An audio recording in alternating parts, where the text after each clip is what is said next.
special Saturday edition of Portland High School Basketball, where your Lady Panthers are visiting the Springfield High School Lady Yellow Jackets. I'm Kyle Lehman along with John Thayer and Miguel Amadeus. We thank you for supporting Lady Panther basketball this afternoon. And John, big win last night for Coach Stein's teams. They came away with a big victory over Greenbrier. Final score was 49-30, but really in the second half, it didn't really even seem like it was that close.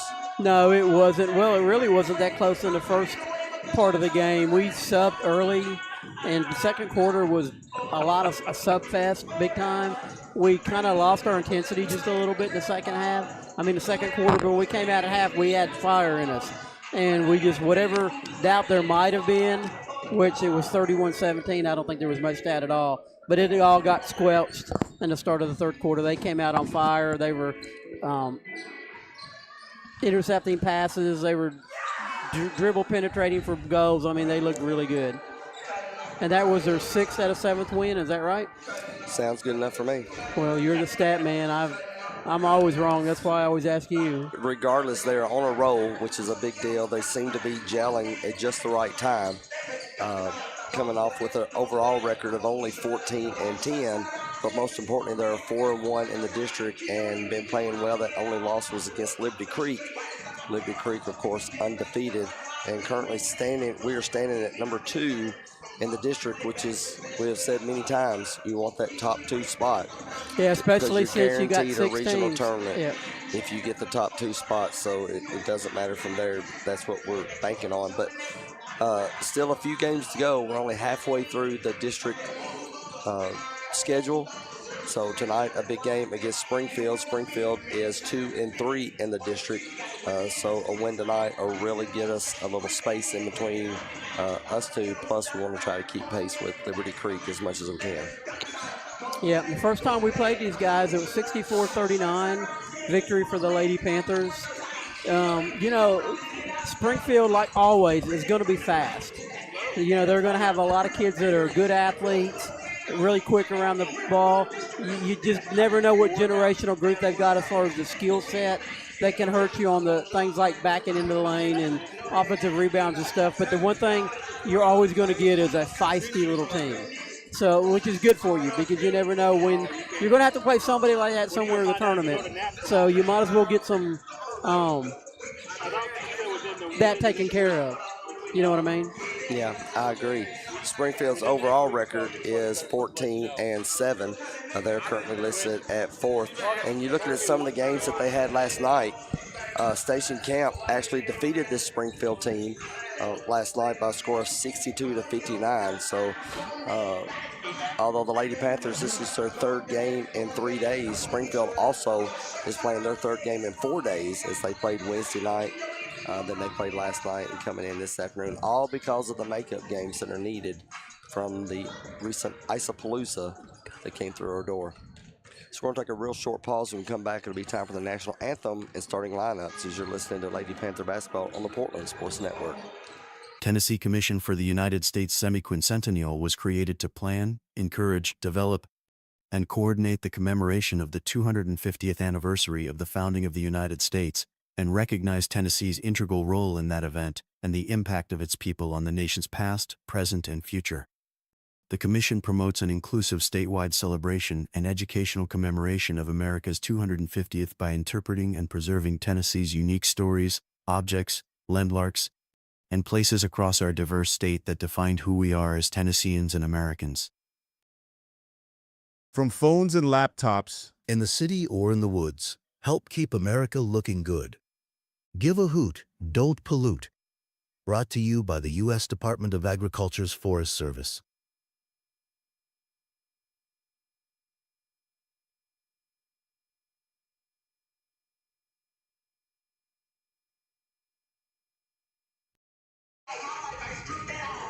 Welcome back, Portland sports fans. We're here at Springfield Gymnasium.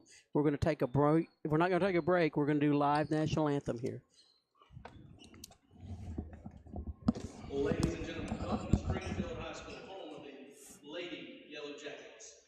At this time, if you will please rise, remove your caps, and direct your attention to the flag at the scoreboard.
Now the starting lineups for both teams.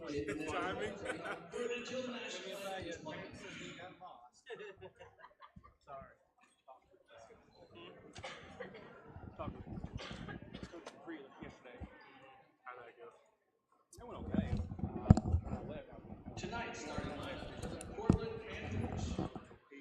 Nylik Paul, number 23. Number 31, Kiava Bradley. Number 24, Gorchik Moot. Number 12, Addison McElvey. And number 2, Madison Bays. They're just going to run the defense, and they're going to have a 4-3 defense. I do like the offense. I do like how he's on defense.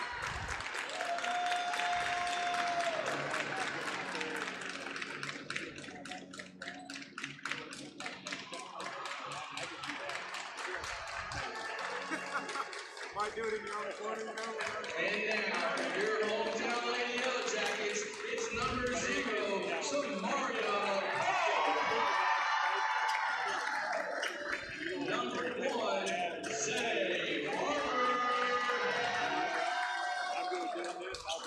Number 3, Aaliyah Terry. Number 22, Talia Patterson. And number 44, Tyler Wilson.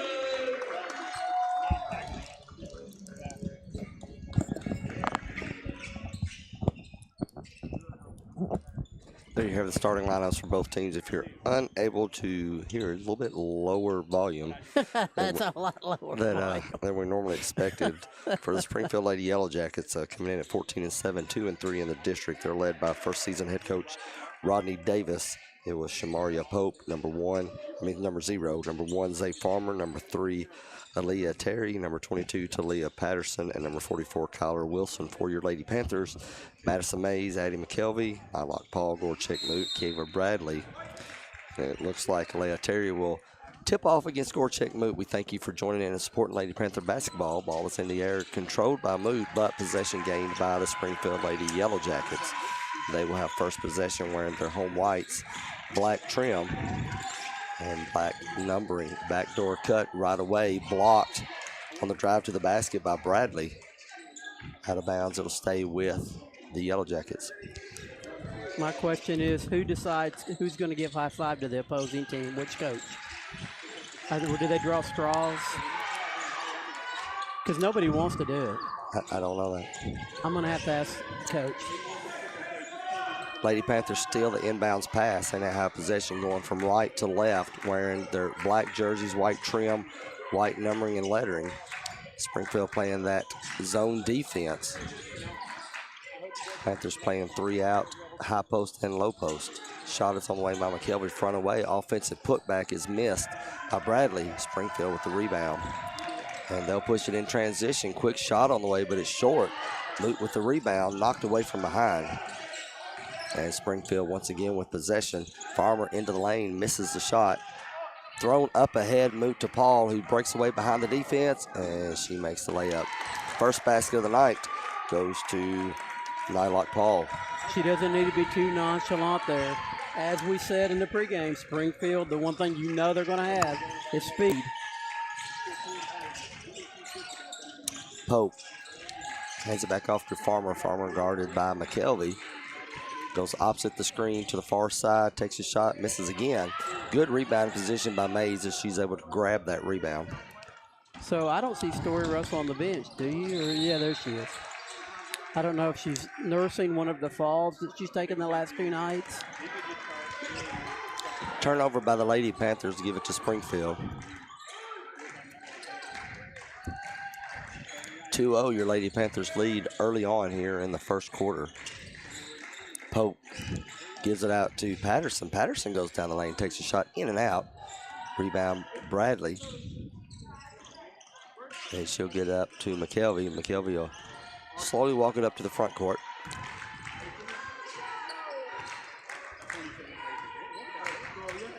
Panthers on a big winning streak as Paul takes the 3 in and out. Rebound Springfield. Pope, 2-on-1, hands it over to Patterson. Blocked from behind by Gorchek. Move. Her athleticism was all over the place. I thought that was a gimme for the Lady Yellow Jackets. Moot comes from nowhere to disrupt that play. Yellow Jackets went to inbounds from the baseline. Bad pass, picked up by McKelvey.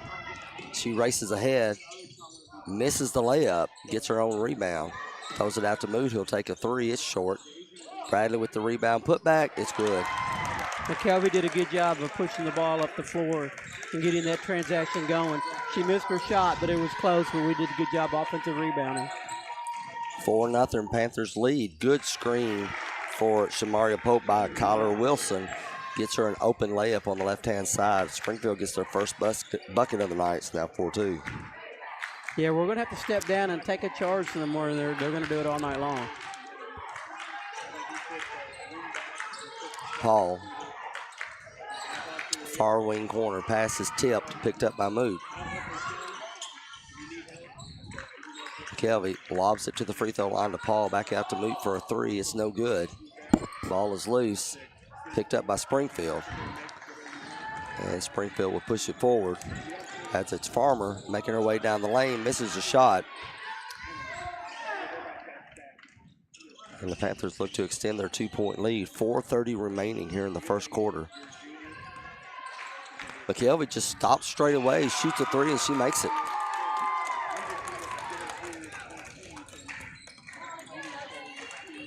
Extends the lead to 7-2.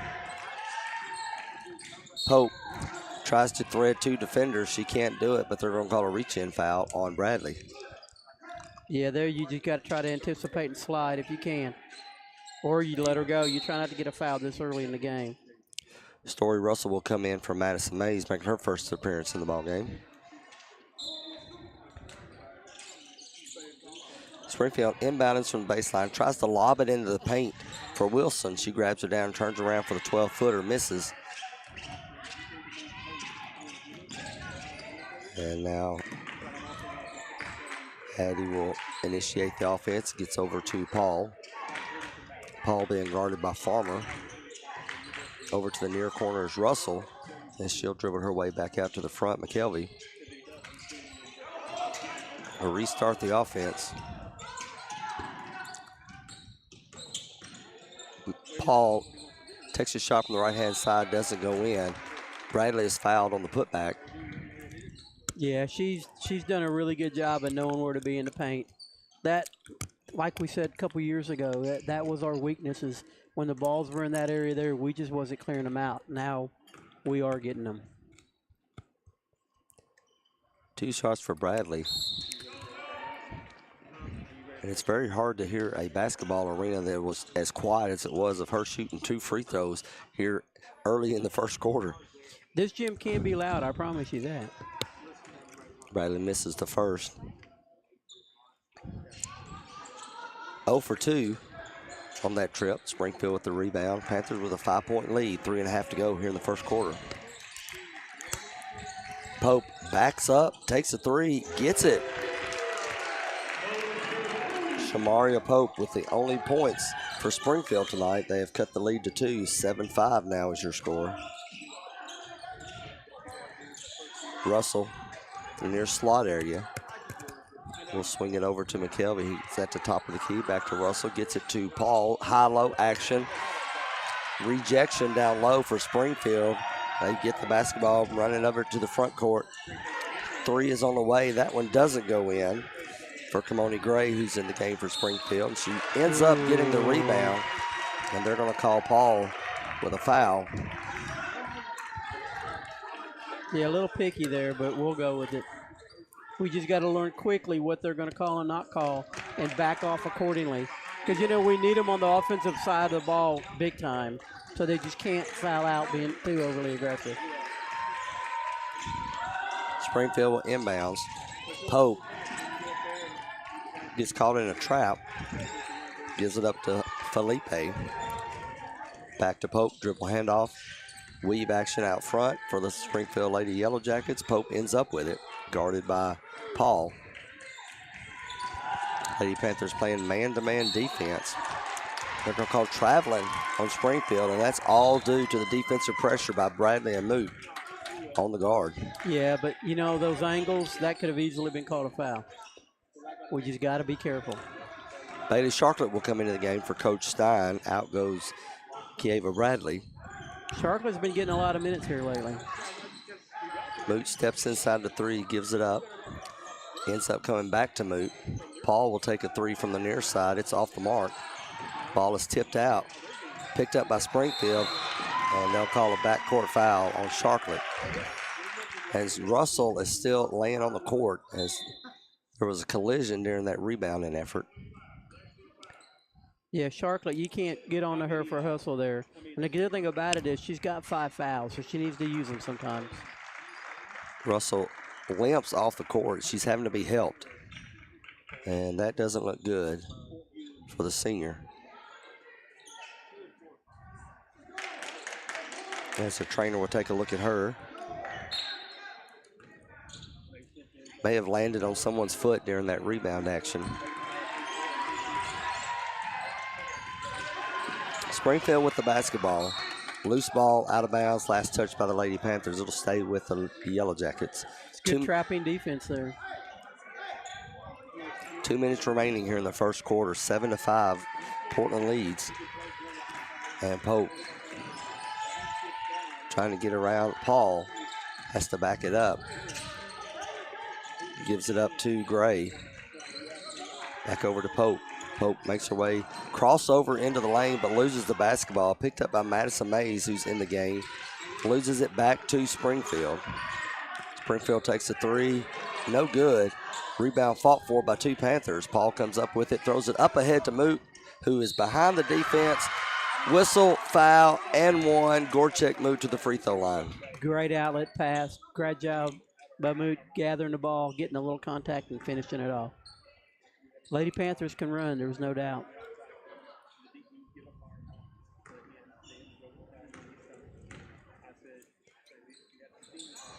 The three-point play is short for Moot, but the rebound almost gained by Sharklet, but it goes out of bounds. So it'll stay with Springfield. It's good hustle. She's been on the floor 3 times already since she's been in there, which means she's giving it all she's got, and that's what you want. Timeout on the court with 1:26 remaining in the first. Portland leads Springfield 9-5. Tennessee Commission for the United States Semi-Quincentennial was created to plan, encourage, develop, and coordinate the commemoration of the 250th anniversary of the founding of the United States, and recognize Tennessee's integral role in that event and the impact of its people on the nation's past, present, and future. The Commission promotes an inclusive statewide celebration and educational commemoration of America's 250th by interpreting and preserving Tennessee's unique stories, objects, landmarks, and places across our diverse state that defined who we are as Tennesseans and Americans. 4 different players for the Lady Panthers have scored. Only 2 for Springfield Lady Yellow Jackets as the Panthers lead 9-5. Yes, only 1 for Springfield. Yeah, Pope got ball 5. I thought I missed something, which is always possible. Pope goes baseline, dribbles it off the foot, and she's very upset with herself. Turnover gives it to the Lady Panthers, and Madison Mays did come in for Russell during the injury. So it's Mays, McKelvey, Paul, Moot, and Sharklet. Paul, top of the key, over to Moot, back to Paul. Paul takes a couple dribbles into the lane, loses the basketball, and then fouls Springfield on the melee. And that'll be the second foul on Nylock. Yeah, that's not good. We probably need to get her out of the game. And just on cue, Morgan Sells quickly comes into the scorer's table and comes in for Nylock Paul. Also, Bradley is back in for Sharklet. So that definitely impacts our length, but we do have a lot of quickness on the floor. 48 seconds to go here in the first quarter. Panthers with a 4-point lead. Gray gets it down low to Terry. Terry takes a shot, no good. Rebound is off the mark, picked up by the Panthers. And McKelvey will throw it up ahead to Bradley. Good recovery by the Lady Yellow Jackets. Bradley has to bring it out and restart the offense. 24 seconds remaining. Mays over to Sales. Back to the near side for McKelvey. Moot pops out to the top, grabs the pass, slings it over to Mays to the far side, back to Moot. 9 seconds to go. McKelvey, 7 seconds. McKelvey picked up her dribble. 3, 2, gets it over to Moot. Moot, can she get it off in time? She does. No, does not go in. At the end of 1, it's Portland 9, Springfield 5. You're listening to Lady Panther Basketball on the Portland Sports Network. From phones and laptops to toys and tools, many of our favorite things run on batteries. But when tossed in the trash or recycling bin, these batteries can spark intense fires that are nearly impossible to stop. Battery fires are happening more often. They've destroyed homes, burned down garbage trucks and recycling centers, and, tragically, taken lives. When a facility goes up in flames, trash and recycling services can be shut down for weeks or even months. The good news, battery fires are easy to prevent. Just remember, never throw batteries in the trash or recycling bin. Always tape the ends and drop them off at a safe collection site or mail them in using a certified return box. 2 guys drove to work. Neither guy wore a seatbelt. One guy got a ticket. One guy didn't. The same 2 guys drove home. One guy wore a seatbelt. One guy didn't. One guy made it home. The guy not wearing his seatbelt. Getting ready for the start of the second quarter. Lady Panthers will be on offense. And it'll be the same 5 that ended the first quarter. McKelvey, Mays, Sales, Moot, and Bradley. Moot quickly tries to go in the lane, stops at the free throw line, gives it up to McKelvey for another straightaway 3. That one doesn't go in, but guess what? The rebound and the putback by Kieva Bradley does. Bradley with 4 points on the night. She's done a good job getting rebounds. Pope makes her way to the left-hand side. Shot is up in there, and it rolls in. Highly contested layup shot down the lane. Pope gets it to fall. She's the key. We're going to have to stop her if we're going to win. Mays flips it over to Moot. Moot jump steps into the lane, loses the basketball, picked up by Springfield. Got to stop the ball. Springfield sidesteps into the lane, misses the shot. Rebound putback by Zay Farmer is good. And the first person under there, Shamaria Pope for Springfield, scores a bucket. And the Lady Yellow Jackets cut it to 2. Portland leads 11-9. Less than a minute going here in the second quarter. Oh, nice pass from Mays to Moot for the easy bucket. Yeah, McKelvey started that whole deal, getting into Mays deep, low, about 8 foot out, and Mays made a great pass, like you said. Pope shoots ones from just inside the three-point line, and it goes in. 13-11. Springfield did play last night, and they played it close with Station Camp, losing by 4. Nice pass from Moot down to Bradley. In between 3 Springfield players, Bradley's able to get it turned around and make the bunny shot. Yeah, when it was released, I was nervous. It looked like it was going to get picked off, but it was perfectly placed. 6 minutes to go here in the first half. Down the lane goes Farmer, misses the left-handed scoop shot. Lady Panthers trying to extend this 4-point lead. Bounce pass over to Sales, give and go back to McKelvey. Oh, come Ball on. is tipped. Turnover gives it to Springfield.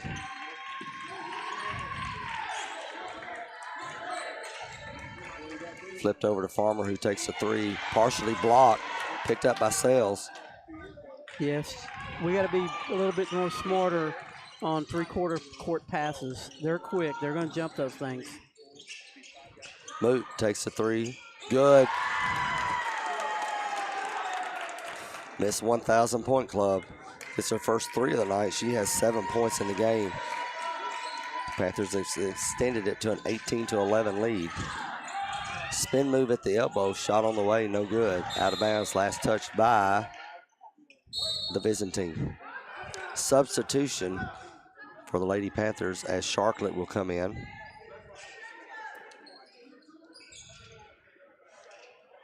And Bradley will come out.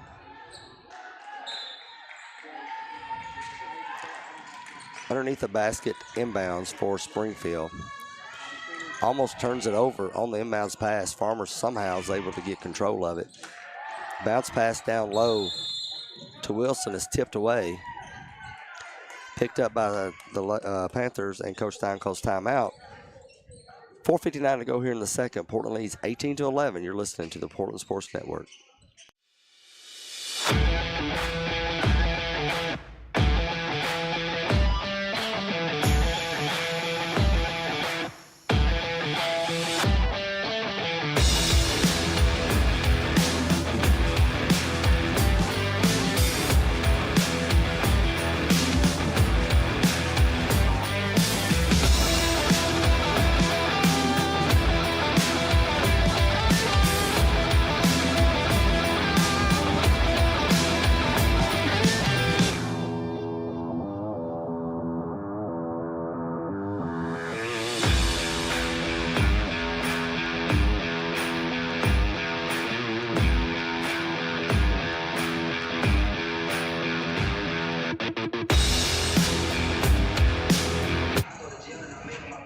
Three games next week for the Lady Panthers, as they'll be hosting Station Camp Tuesday night, and then a makeup game Wednesday night versus Liberty Creek, and then next Friday traveling to White House. Always a fun trip. Lady Panthers with the basketball. So what do they call their gym since they're the Blue Devils? Oh. Moot in the lane, misses the jumper, chased down by Sharklet. Ariel Lindsay into the game, gives it up to Mays. Mays shoots a three, and that was a beautiful shot with a hand in the face. She's got a good shot. She don't rush it, she don't push it. It's all clean motion. Whoever taught her that shot should be proud of themselves. That's her first bucket of the game. Defensive foul on the Panthers. In for Coach Stein is Ariel Lindsay, Madison Mays, Gorchek Moot, Bailey Sharklet, and Morgan Sells. No senior on the court right now. There's some people who can make those threes, but they shoot them at different angles, and they can get blocked if they're contested. Then Madison, her shot is textbook. Springfield tries to run it around the horn. Patterson drives in, shoots, misses. Moot with the rebound. Dribbles her way through two defenders. Gets knocked from behind out of bounds. It'll stay with the Lady Panthers. Yeah, her teammates have got to yell at her that somebody's coming up from behind. In the old days, it was Wolf. I don't know if it's Wolf still or not. Mays will take a seat. In comes McKelvey.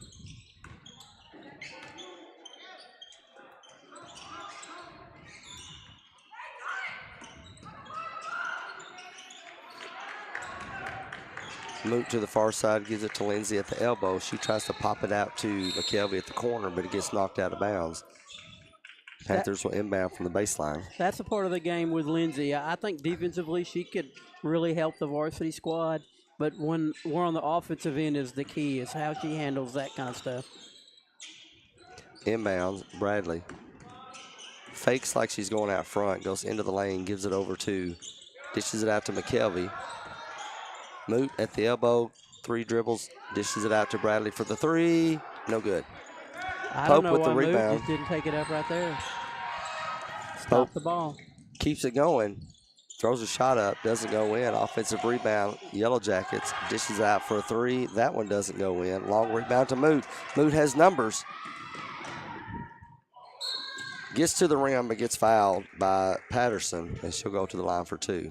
One thing we got to remember is when we play teams like Greenbrier and the game before that, they're not very athletic, so we can get lazy with the clearing of the rebound and outlet pass. You can't get lazy with it. You gotta hold on to it tight.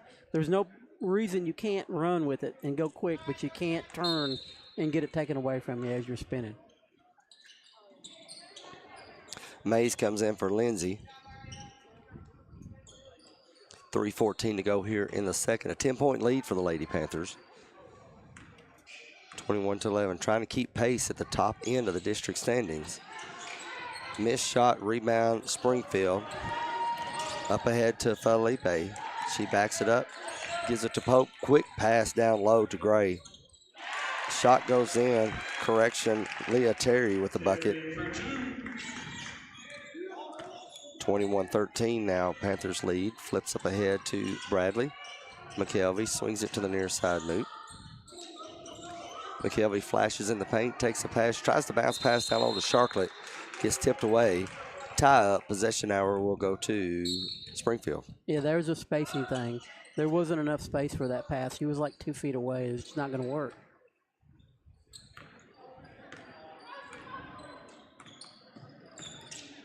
Pope, guarded by Sales, gives it up to Felipe. Back over to Pope.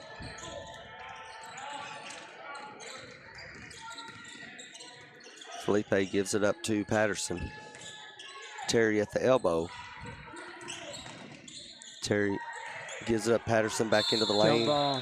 Ball is loose, picked up, tie up, held ball. Possession hour will go to Portland this time. In comes Nylock Paul with 2 fouls, with 2:19 to go here in the second quarter.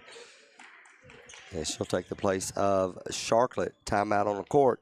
2:19 to go. Panthers lead 21-13. This is the Portland Sports Network. Smokey the Bear.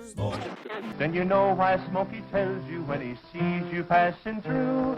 Remember, please be careful, it's the least that you can do. What you desire, don't play with matches, don't play with fire. After 80 years of learning his wildfire prevention tips, Smokey Bear lives within us all. Learn more at SmokeyBear.com, and remember, only you can prevent wildfires. Brought to you by the USDA Forest Service, your state forester, and the Ad Council.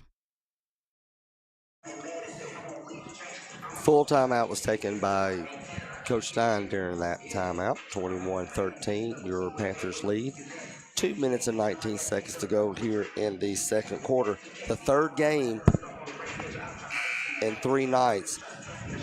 But the Lady Panthers wore us down, but the Lady Panthers look like they're staying strong with it. They're not seeming to be dealt with any pressure. Of course, that gets them ready for tournament time, too. Yeah, it's what you do in tournament play. You play night after night after night. Full court pressure now for Springfield after the timeout. Lady Panthers were ready for it. Too much lateral movement. We're going to have to go forward with it. Finally get it up to the front court. Tries to throw it over to Paul. A little bit too high. Go out of bounds. Turnover will give it to Springfield. When you throw it over Paul's head, You've it's a thrown high. it. Yeah. Oh, good play transition for Springfield.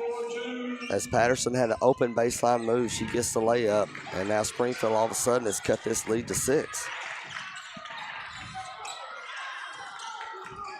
So that's the one thing McKelvey's got to work on, is every now and then she gets caught up with her legs separated when she's passing, and if the pass gets jumped, she's in trouble. Paul with the ball, top of the key, trying to get a play set up here, over to Lindsay. Back into Paul, they called a walk. And that wasn't Lindsay, I'm sorry, that was Sales. So we got Paul, Moot, McKelvey, Bradley, and Mays. Yep. Springfield got the ball top of the key, drives down low, turns around, pulls it out. They're trying to feed the post a little bit and then let Pope do whatever she wants to with it, which is a good move. Bradley with the interception, an outlet, can't slow up. Bucket made by Moot. Good job. Panthers clearing it and going hard. Springfield pushes the ball up court really fast. Over to the corner, she drives in, a little 8-foot jumper. Good. Yeah, the last 3 times that Springfield's transitioned from defense to offense, they've really done a good job pushing the ball down the court, and we just have not been ready. But on the other end, we are. We break their press, and easy layup from Moot. It's a good job by the Lady Panthers. Yeah, that's always been our problem, is we just don't seem to stop the ball well. Even last year's state tournament year, that was probably our Achilles in my mind, is a team that would drive to the hole, not moving and getting it stopped. 3-point shot missed. Cleared out by Moot. Gives it to McKelvey. McKelvey, ill-advised pass down the court. I don't know it. They're going to give it to the Panthers. I don't mind a long outlet pass when you got a few seconds left, though. You got to be smart. Make sure you're going to get the ball up court and get a good shot. Well, she had Moot open there, but she didn't see her until late. By the time she decided she was going to pass it. Madison for a three. Off the rim, back up by Moot. Bucket in, and that is the end of the first half. Your Lady Panthers are in front of Springfield, 27-17. We're going to take a couple commercials, tally up our stats, and we'll come back for a little halftime show. You're listening to Portland Sports Network. Two guys drove to work. Neither guy wore a seatbelt. One guy got a ticket. One guy didn't. The same two guys drove home. One guy wore his seatbelt. One guy didn't. One guy made it home. The guy not wearing his seatbelt didn't. Don't risk it. Click it or ticket. Paid for by NHTSA. Nobody had to tell your grandparents not to drive while using their typewriters. Why should it be any different for us kids and our cell phones? Distracted driving was the cause of more than 3,000 deaths in 2022. Come on, we're smarter than this. Let's put down the phones and focus on the roads. Drive safe, everybody.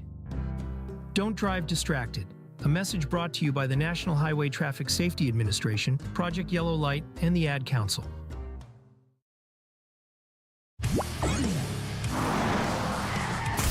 Game world or real world, seatbelts save lives. Hear that? That's the sound of your life. But every time you drive after drinking, the music gets drowned out. Buzz driving is drunk driving.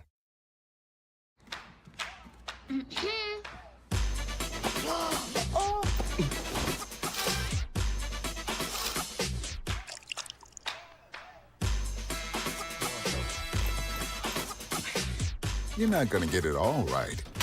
Just make sure you nail the big stuff. Mama! Like making sure your kids are in the right seat for their age and size. Get it right at nhtsa.gov/the-right-seat. Graphic Obsessions on Main is in a larger space and has more to choose from than ever. Tons of Panther designs we can print in minutes. Tons of inventory you can grab right off the rack today. And the amazing new Hat Bar, where you can customize your own hat. See a design you love but not in your size? We'll print it in just minutes. So many unique gift items right in the store. With the holidays fast approaching, remember, shop early at Graphic Obsessions on Main in Portland.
Welcome back to Springfield High School.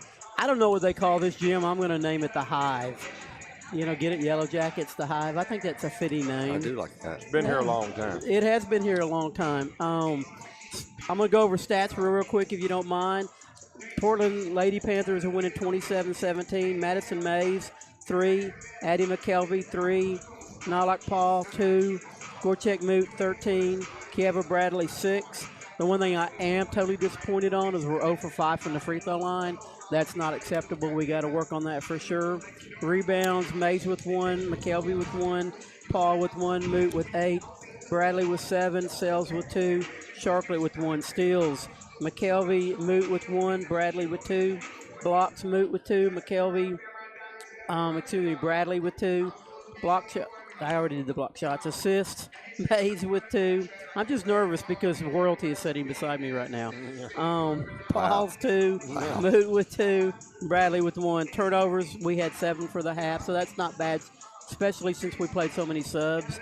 Joining me it's not tonight, it's during the day, is a 1999 graduate from Portland High School.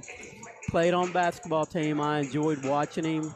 He was a hustler. He was a fighter. He was a scrapper. He was somebody that I tell my son, watch him and learn how to play with his intensity, and you're going to have a good career. And he listened to me, and he watched you, and he learned from you. And Matt Warren, class of 1999. Yes, sir. Glad to have you here. Thank you for having me. So how you doing? Blessed. Blessed. Can't complain. Blessed. So you're helping the high school team right now? Showed interest in that. Reached out to Coach Ferguson. Just kind of wanted to be in the shadows, if you will. Just helping out. And it was just some little things that I noticed last year when I come to some games. And I was like, you know what, we need to work on that. So he graciously let me come up. Now, actually Monday, I'm going down to get my badge. They're going to let me be a volunteer, so I'll be an assistant coach, if you will, officially. So, look, I've been wanting to be on the bench the whole time. I've seen it on the sideline. I can't stand it, you know. So I got to have that badge. So I went through the proper avenues, channels to get that done. So Monday, hopefully 9, 10 o'clock in the morning, I'll have a badge in hand. But my work schedule doesn't allow me to come to all the games. Right. Fridays and Saturdays are my off nights. That's the only time I can come to the games. But that's okay. I remember, I don't know what we were doing at the high school, hooking something up or something, and I walked in, you were there, and I just lit up. I was so excited. I said, if Coach First got this young man helping him, good things are in store for the players. I went home, told my wife, told Gunner, I said, you're not going to believe who I just seen. Yeah. And they were both really excited. So you graduated in 99, and you played for 2 coaches, right? Because Yes. you Randy Hatley was your Yes. first coach. Yes. Tell us a little bit about that experience. You know, everybody knows how I feel about Coach Hatley. I was absolutely in love with him as a parent in the right way. As a coach, I was looking forward to him coaching my son through the years. So those first 3 years, you know, tell us a little bit about what happened there, what you guys accomplished as a team, because I know your junior year, if I've got my days right, you had a pretty good run. You just talk and Yes. let me ask questions. I'll make it real quick. So I only got to play with him 2 years. Obviously, freshman year, I played for Schartzer. Larry Schartzer, I believe was his name. But Was he the head coach? he was the freshman coach. Freshman coach, all right. So sophomore, junior was able to Jersey, played. Sophomore year wasn't that good. You know, our team, I think we went, I ain't going to say we're not that good. I think we went 9-18. We had 2 seniors, so everyone came back. Junior year was the year that we made the run to Waverly and got beat yep. by the last second shot by 2 I was in points. that gym for that game. We talked about that today in the office. Great team. Smallwood, Gregory, Trent Napier sitting right up here, Muff, or we called him Muff, Jared Wilbur. Great team. Jason Rogan, obviously. Brown was on the team, right? Yes. So a lot of those guys left. Loved Hatley. He left. I was mad, really, to be honest with you. Then Kington came. I didn't want to play for Kington. I knew him because I used to live in Franklin. I grew up watching him coach. I didn't like him. I didn't want to be around him.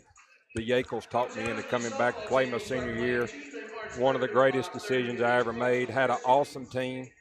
Of course, Rogan led the state in scoring, so we understood that as a team. He's going to get the ball where he's going to get 30 a game. And we made a run. We went to sectionals, got beat by Marshall County. Marcus Hayslip, if you remember him. Yeah, I do. We were at that game. Had two big guys on that team. We were down, I think, 19 at half and came back, tied it up as a great game.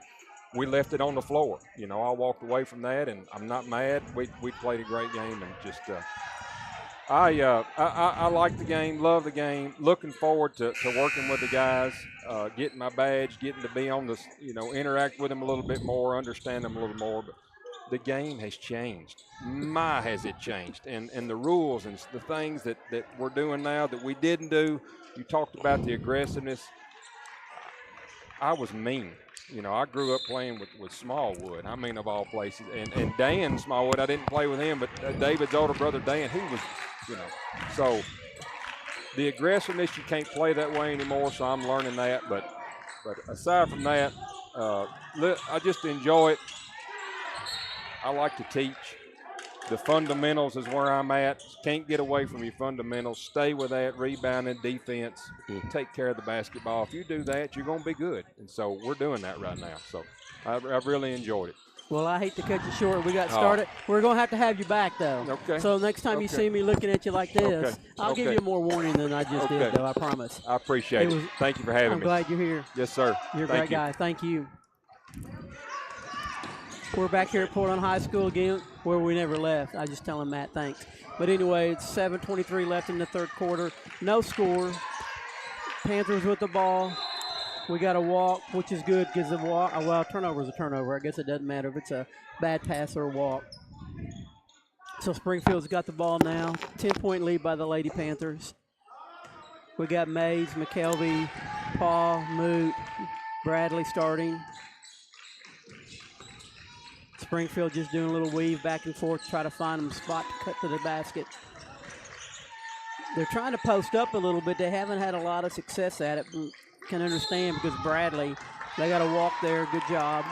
Lady Panthers defense did a good job of keeping their shoulders square and moving. We'll get the ball out of bounds under the Springfield goal. 27-17, 6:56 left in the third quarter. McKelvey brings it up court. Mays thinks about a three in the corner. Good ball movement by the Lady Panthers. Nobody decided they wanted a shot. Paul, top of the key, a three-pointer. Bottom. And that was just so nonchalant. She didn't exert any energy at all on that shot. That was a really pretty shot. Springfield gets the ball up court quick, which they do. They do try to go low post, get the bucket in. Number 44, Kyler Wilson, that's her first points for the night. 30-19, your Lady Panthers. McKelvey with the ball. We got to work on that step. It's driving me nuts. And I'm not even the coach. She's such a good point guard. She's got such skill. Get on over the line. Good job. Got it out to Madison Mays. McKelvey up top. In the Moot, 8-foot jump shot. Bottom. That's her 15th point tonight. Springfield brings it up quick. That's what they're going to do. They're make our girls run back, play some defense. McKelvey almost with the steal. They're looking to go low post. No, it wasn't going to work that time. Paul with the steal, and they fouled her immediately. Terry with the foul. We'll get the ball on the sideline over by the Springfield bench.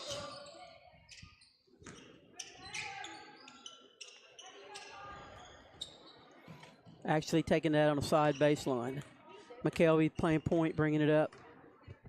5:40 left, 32-19. Feed in to Moot. About a 12-foot jump shot. Got it. Springfield pushing the ball up floor. We didn't do a good job of stopping her, but she missed. Good outlet pass. Paul with the rebound. Moot got pushed. That ought to be an X foul. That was not she wasn't trying to block the ball. She pushed her. That should be an intentional foul. It should be this. This guy needs to get within this time frame. You can hurt somebody pushing them into a wall like that. Yeah, I agree. It was a breakout, and Patterson come up from behind and actually just pushed her. She did push Still her. trying to stop it right near her shot. I was surprised that there wasn't at least a discussion on it. Yeah, Paul missed the front end of 2 shots. But I'm not sure about the high school rules on that either. Yeah, push is malicious. If you can get somebody hurt, it should be a technical. McKelvey with we got a foul there for sure. McKelvey went in for a layup, missed it. Bradley with a great rebound and put back and got fouled. So she'll be at the line for 2 shots. Oh, Story Russell's on the sideline with ice, so I don't see her coming back tonight. And they got a pair of crutches down there for her. So she definitely won't be playing tonight, I don't think. Bradley's first free throw is good. She's got 7 for tonight.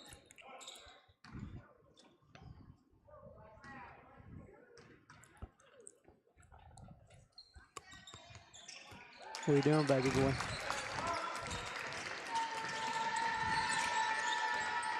I didn't see her second shot. Springfield brings the ball down court. She went 2 for 2 from the free throw line there. Thank you very much. She's got 8 points for tonight. Springfield pushes the ball down court. We get a foul. I love Pope. She's a pretty good little basketball player. She's a good point guard. Takes 3 off the rim. Bradley had the rebound. Blocked out Terry. Saved it. She misses. Paul with the rebound. Oh, she's abusing everybody with her dribble. Layup gets hit again. Fouled. She'll be at the free throw line if she's okay. That could have hurt the elbow because her elbow was in motion. And a quick stoppage like that from a slap. Yeah, they're roughing her around a little bit.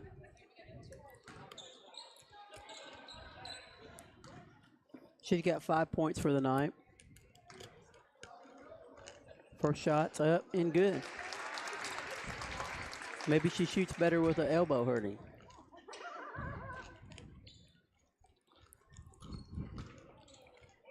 (37-19) your Lady Panthers winning with 4:47 left in the third quarter.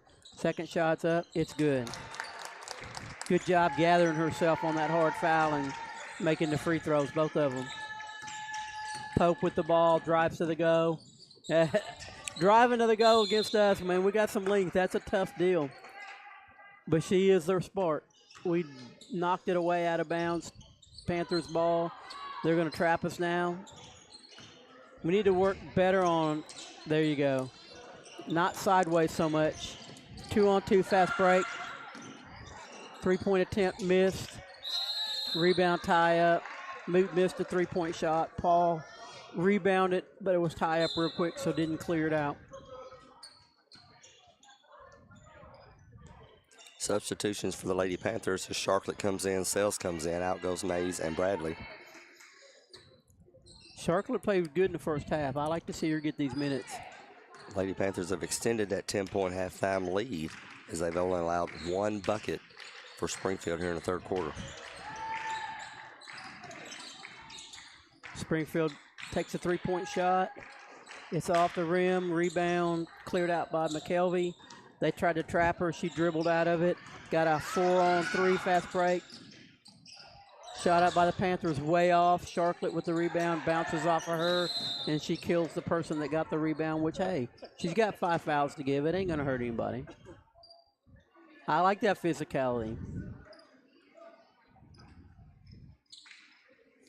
So Springfield will get the ball out under the Portland's goal with 3:58 left in the third quarter. 38-19, your Lady Panthers. Good to note, halfway here through the third, and Springfield's already 4 fouls. Next foul will put the Panthers into the bonus. One of them should have been a technical foul, but still by Moot. Kick it back over here. Kick it back over here. They called a foul on the fast break. I would have liked to see Moot kick it to her trailer on the right side for an easy layup because she was double teamed.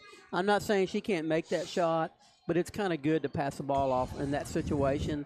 Then when teams are scouting you, they're going to tell them, hey, make sure she passes the ball good. You've got to make sure you get the trailer as well. Moot for the first shot. It's out. Had a little bit too much spin on that thing. Bradley and Mays is in the game now. Moot second shot. Got that one.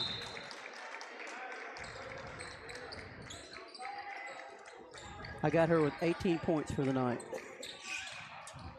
39-19. Springfield with the ball. They're slowing it down a little bit. They're not pushing it up court near as much as they were just 2 or 3 minutes ago. A feed in low. Okay, Springfield timeout. I thought for a second since they blew the whistle we had a foul. So we got us a timeout on Springfield. It's 3:25 left in the third quarter. Your Lady Panthers up 39-19. We'll take a quick break. Graphic Obsessions on Main is in a larger space and has more to choose from than ever. Tons of Panther designs we can print in minutes. Tons of inventory you can grab right off the rack today. And the amazing new hat bar, where you can customize your own hat. See a design you love but not in your size? We'll print it in just minutes. So many unique gift items right in the store. With the holidays fast approaching, remember, shop early at Graphic Obsessions on Main in Portland. Nobody had to tell your grandparents not to drive while using their typewriters. Why should it be any different for us kids and our cell phones? Distracted driving was the cause of more than 3,000 deaths in 2022. Come on, we're smarter than this. Let's put down the phones and focus on the roads. Drive safe, everybody. Don't drive distracted. A message brought to you by the National Highway Traffic Safety Administration, Project Yellow Light, and the Ad Council. Welcome back, Portland sports fans. Portland Sports Network, we're here at Springfield. 3:25 left in the game. Springfield's got the ball. Top of the key. Tries to break down dribble. Bradley did a good job of coming down, trying to defend. I'd like to see her take the charge there. We got a tie-up ball. I know charge is hurt, but instead of jumping there, if she'd have just stepped down, stood strong, they would have got charged. People will quit attacking our rim if we can get that dominance. Bradley got the ball, tried to split a double team, was unsuccessful. Springfield with a shot and miss. Rebound, Springfield with the 8-footer. That's Portland ball.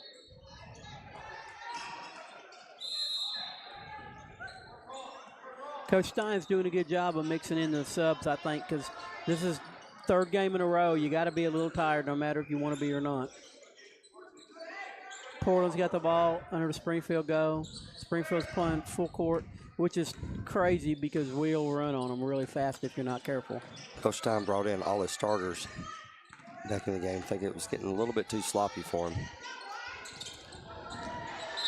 Moot was at a point. She fed it to McKelvey, who tried to get Bradley for an over-the-top. Just didn't go far enough over the defender's head, so it got knocked out of bounds.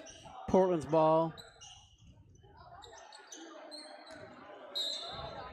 Paul takes the ball out of bounds.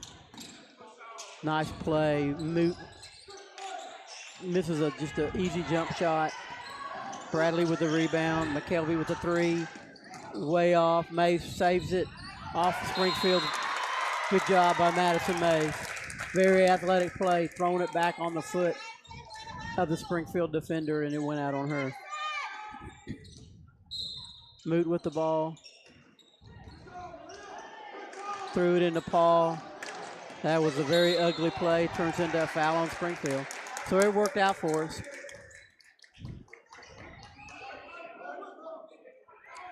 Paul was trying to shield off two defenders on that inbounds pass. One of them was able to get around, knock it loose, and cause a scrum.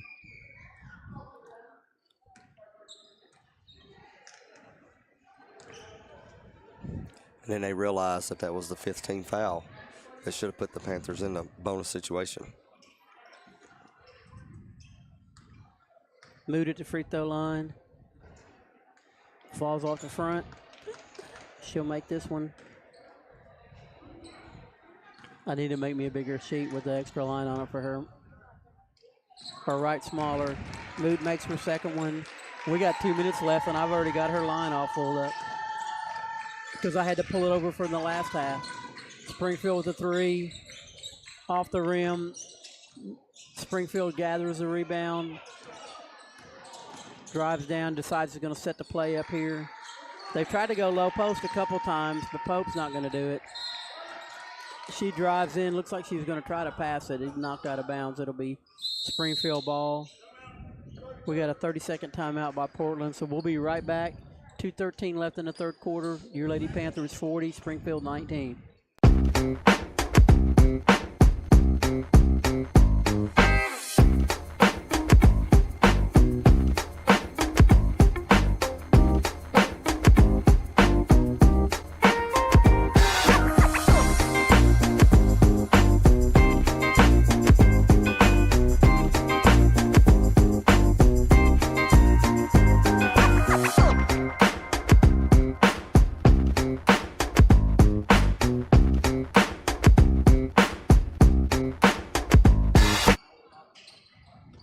Welcome back, Portland sports fans.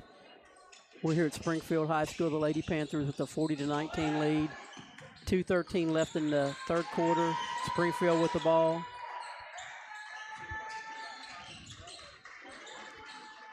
Trying to work down the post or give Pope an easy shot, which she got. You got to slide down on her. I don't care if the score is 100-0. They're trying to press us a little bit, which in my mind is good job. Springfield with the steal. Springfield goes in for a layup. They miss it. Have a tied up ball. No, they called a foul on Bradley, I believe. I thought it was going to be a jump ball. It'll be Springfield ball underneath the goal. The 1:41 left in the third quarter. Springfield takes it out. Tries to drive to the go.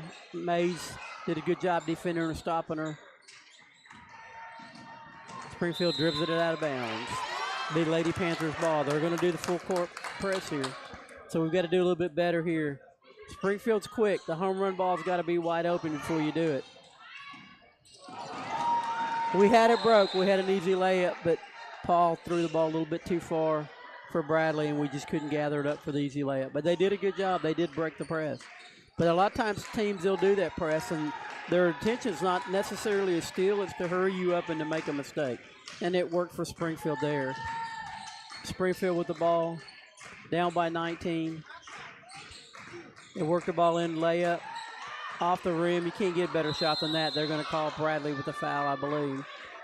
2 shots. I don't know if that's her third or fourth foul, but that was on her.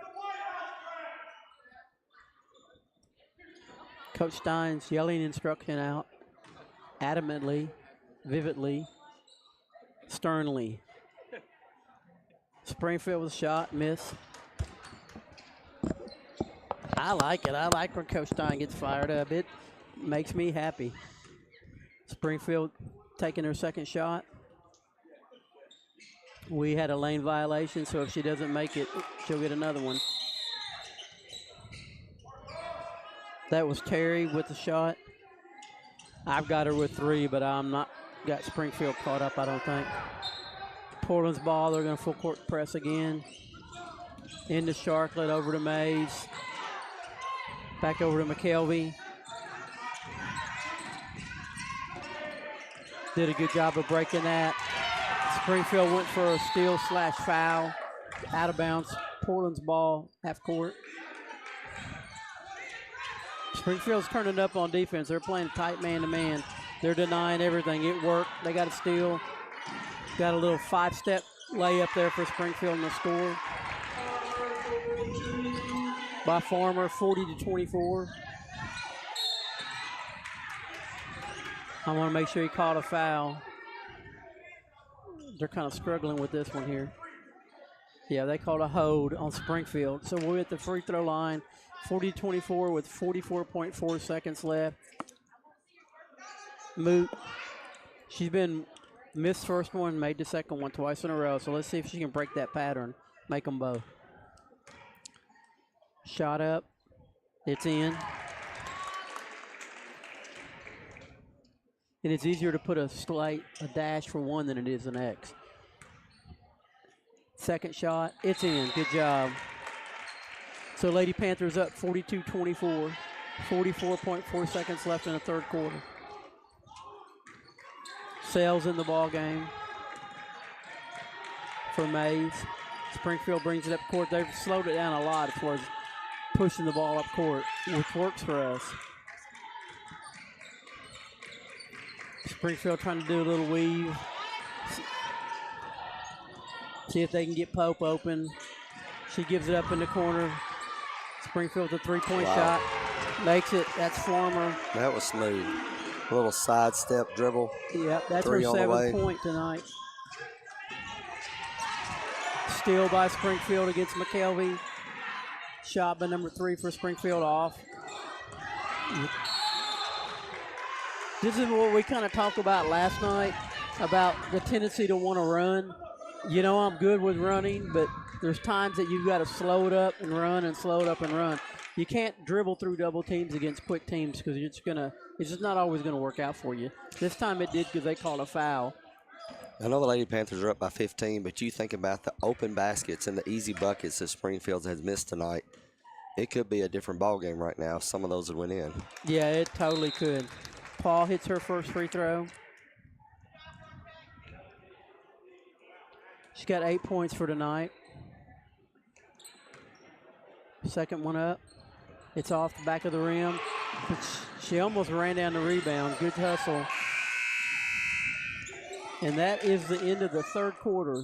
Your Lady Panthers are leading 43-27. We'll be right back.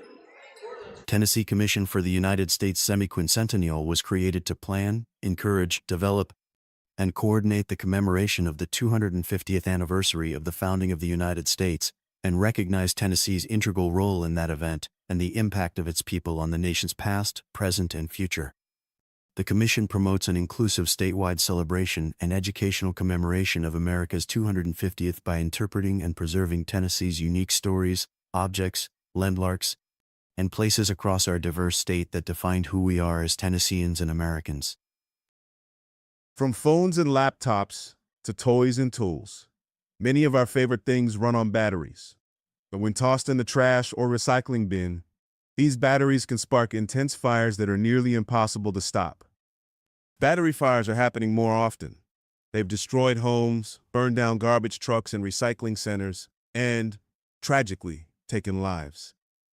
When a facility goes up in flames, trash and recycling services can be shut down for weeks or even months. The good news, battery fires are easy to prevent. Just remember, never throw batteries in the trash or recycling bin. Always tape the ends and drop them off at a safe collection site or mail them in. Start of the fourth quarter. Panthers up 43-27, and they'll be on defense for the final 8 minutes. Springfield with the ball. Almost a steal on McKelvey. It'll be Springfield's ball out of bounds. Out of what? Bounds. Bounds. Out of bounds. You just couldn't understand me because I wasn't going, out of bounds, with a rustly voice. No! It was a foul, but, you know, it was way before she ever went up for a shot. Whatever. Springfield's on the line to see if they can get a three-point play. And the NBA player would have been happy with that call. Shots up and in. We got a 43-29. Springfield still trapping and pressing, which we need. We don't need easy games. Almost a steal. Out of bounds. Good hustle by Springfield. Be Portland's ball. McKelvey taking the ball out of bounds. That's a tough spot to inbounds right there in the corner, right on the sideline area. It is a tough deal, but what we'll do is Mays will come up and catch it. Or she should have. But anyway, we gave it to Mood, who no one can cover either. She's got to remember there's going to be a wolf coming. She missed a pretty easy layup, but did a good job of breaking it down. I think with that kind of lead, Coach Stein probably would have rather pulled it out, ran a little bit of offense. Springfield with the putback. They just walked. Timeout on Springfield. I think he would, because a 20-point lead is now down to 13 with a whole quarter left to go. It wouldn't take much, especially with the threes that Springfield likes to put up, for this game to kind of get tight. You're right. And what's in score? If you think about it, Panthers are second in the district right now. They win tonight, they'll keep that position. And then they'll be one game behind Liberty Creek with that rematch coming up next week. They lose tonight, and now you're jumbled up with Station Camp and Springfield right there in the middle, and then having to work your way back out of that mess. So this game very pivotal tonight for the Lady Panthers. I'm not going to argue with you. But now I got to talk the rest of this break. I'm kidding. We're trying to save Mr. Panther, voice of the Panthers' voice here. No, you're good. He's a trooper, dude. Let me just tell you. He's fought through it. Could talk it all last night. Still was trying. Still throwing stats out there. Still helping with interviews. Doing everything that he could for the team. He's a team player. And then tonight, he sleeps in and missed the morning show, but that's okay. It was manageable because there was a lot of guests there. Didn't even need to be there. They wouldn't have missed me except for we were late getting on because the thing wouldn't click on, which was my fault. But anyway, we're back to the game. Springfield with the ball to Pope. She feeds it in low. Back out top. Springfield's weaving it around trying to find a back cut or a low post feed. Bradley with almost a steal. Mays goes for the steal, misses, and pays for it by hitting the floor hard. It's been very interesting in that first matchup between these two teams. The center, Wilson, was a big part of their offense, and her and Pope were the leading scorers. And she's not been a factor in tonight's game. It seems like they're kind of going away from her, and that could be the good defense of Bradley down low. Yeah, I mean, Pope's the real deal. I'm not taking anything away about our guards, but I couldn't imagine her with our bigs, their skill set, and her being a point guard as quick as she is. So Springfield scored, and then we turned over on the inbounds, and Springfield's right back on the boards. And again, another easy miss. Easy shot that's missed by Springfield. Too much dribbling. Keeps it at 11. That was a foul.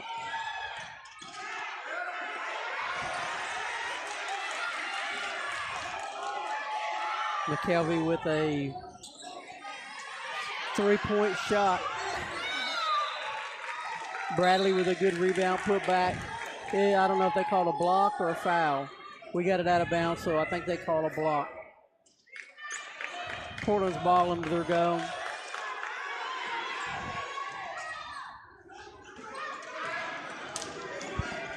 We're just not moving. We're just standing there. Yeah, we're just not sure what we want them to do. They caught a foul on the floor. So it'll be Portland's ball under their go. Baseline under Portland's go. McKelvey taking the ball out of bounds. A little pass in the Moot. Moot with an easy shot. Timeout, Portland. Portland calls timeout, 45-32, 5 minutes and 50 seconds left in the fourth quarter, and we are going to go to a commercial.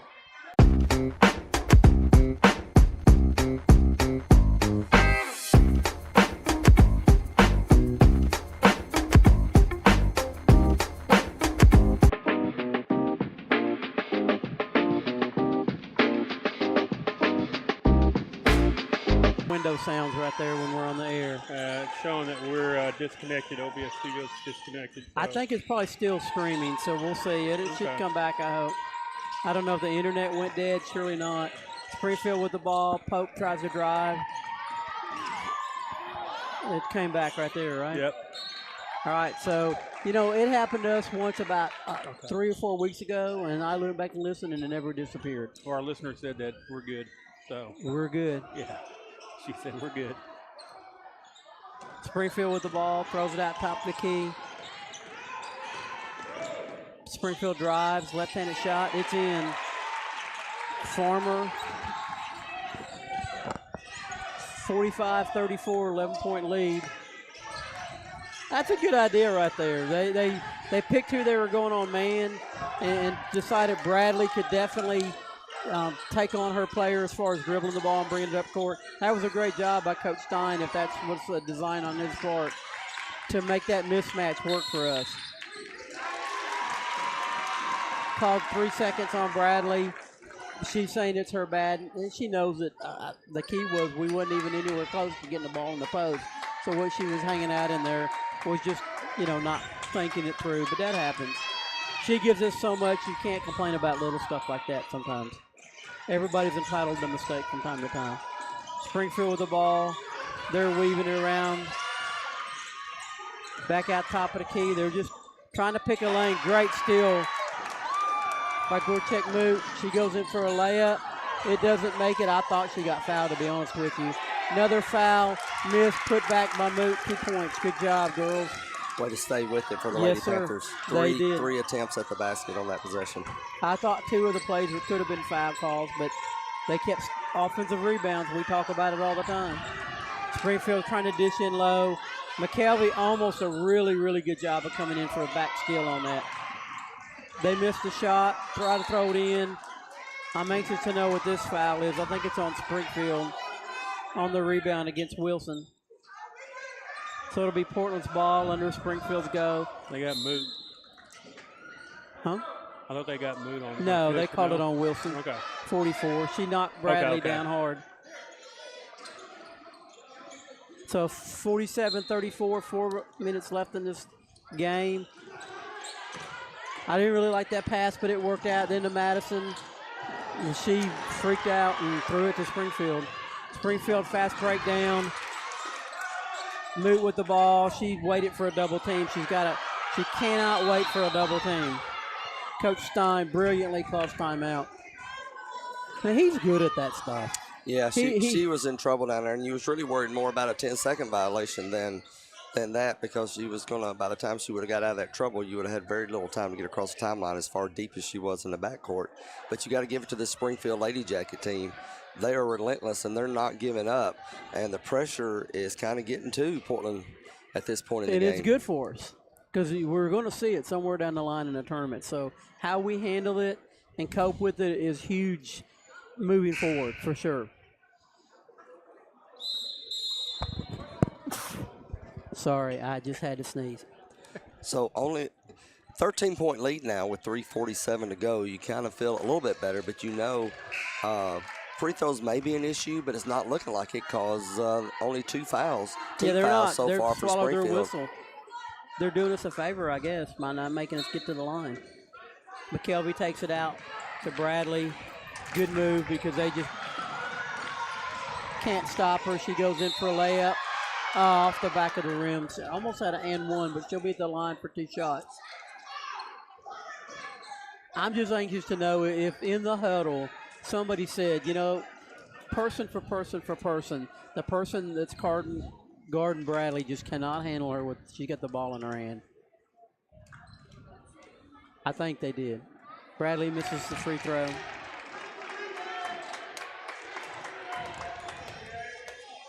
Got to lock in here, get these free throws.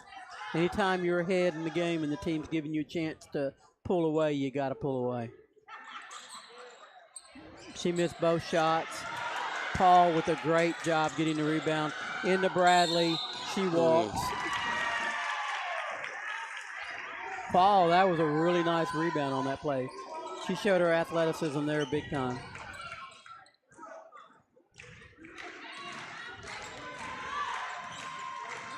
I tell you what, I would be surprised at the very minimum a small school wouldn't look at her playing basketball. She's a really good athlete. Outlet pass to Paul. She couldn't get it. She did a great job of trying to kick it back, but she was the first person to touch the ball in and out of bounds, so it's a turnover on Portland. And I'm sure her grades are good. She's a very well-mannered young lady, very smart. Pope with the shot. She misses. Springfield with the rebound. We wasn't in position there at all. Outlet pass. I think that's the best thing right there. Let Bradley just slowed it down and let us break it and get across, not rush, and get a turnover. Moot with the ball over to McKelvey. McKelvey to Mays. She just got fouled, ends up turning it over. So I wonder if you'll call that official turnover since it hit her hands and went out of bounds. We're going to say no. It'll be Portland's ball. Make sure you get it in the backcourt. Over to Bradley. Okay, let's Bradley dribble it out. Move with the ball. She drives, she spins, she walks.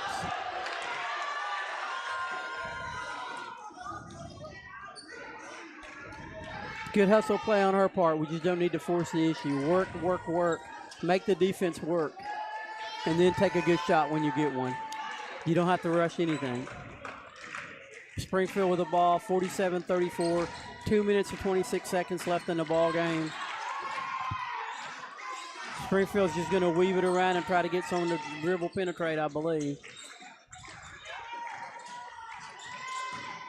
Put it on the floor, go up for a little jump shot. They made it.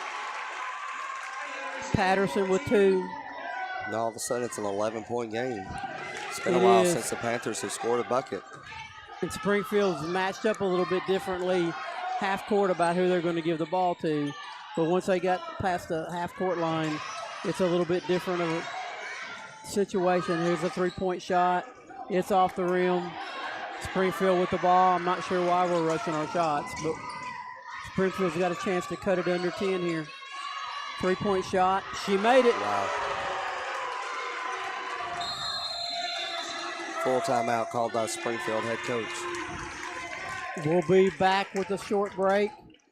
Your Lady Panthers are leading 47-39 with 1:34 left in the game. Game world or real world, seatbelts save lives. Hear that? That's the sound of your life. But every time you drive after drinking, the music gets drowned out. Buzz driving is drunk driving. Graphic Obsessions on Main is in a larger space and has more to choose from than ever. Tons of Panther designs we can print in minutes.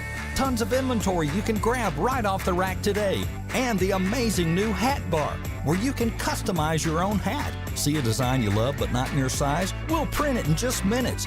So many unique gift items right in the store. With the holidays fast approaching, remember, shop early at Graphic Obsessions on Main in Portland. Welcome back. They tricked us there, dude. We were coming back out of commercial, and right when it's time, they call timeout to get water off the floor. So we dropped a water bottle and it spilled over. Well, it's good. This floor probably ain't been swept in 2 years. And that's the thing. Nobody sweeps floors anymore. The shoes aren't that sophisticated because the college places sweep their floors.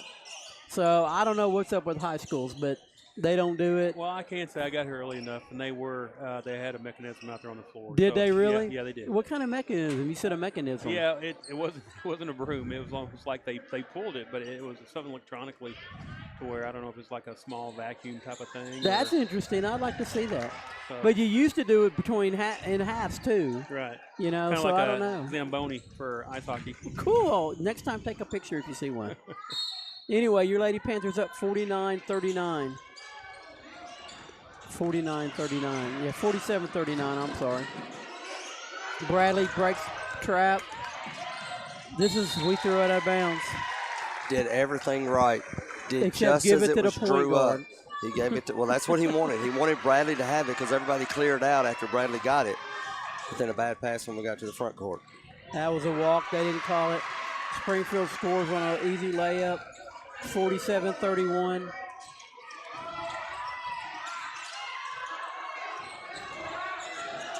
Moot breaks the trap.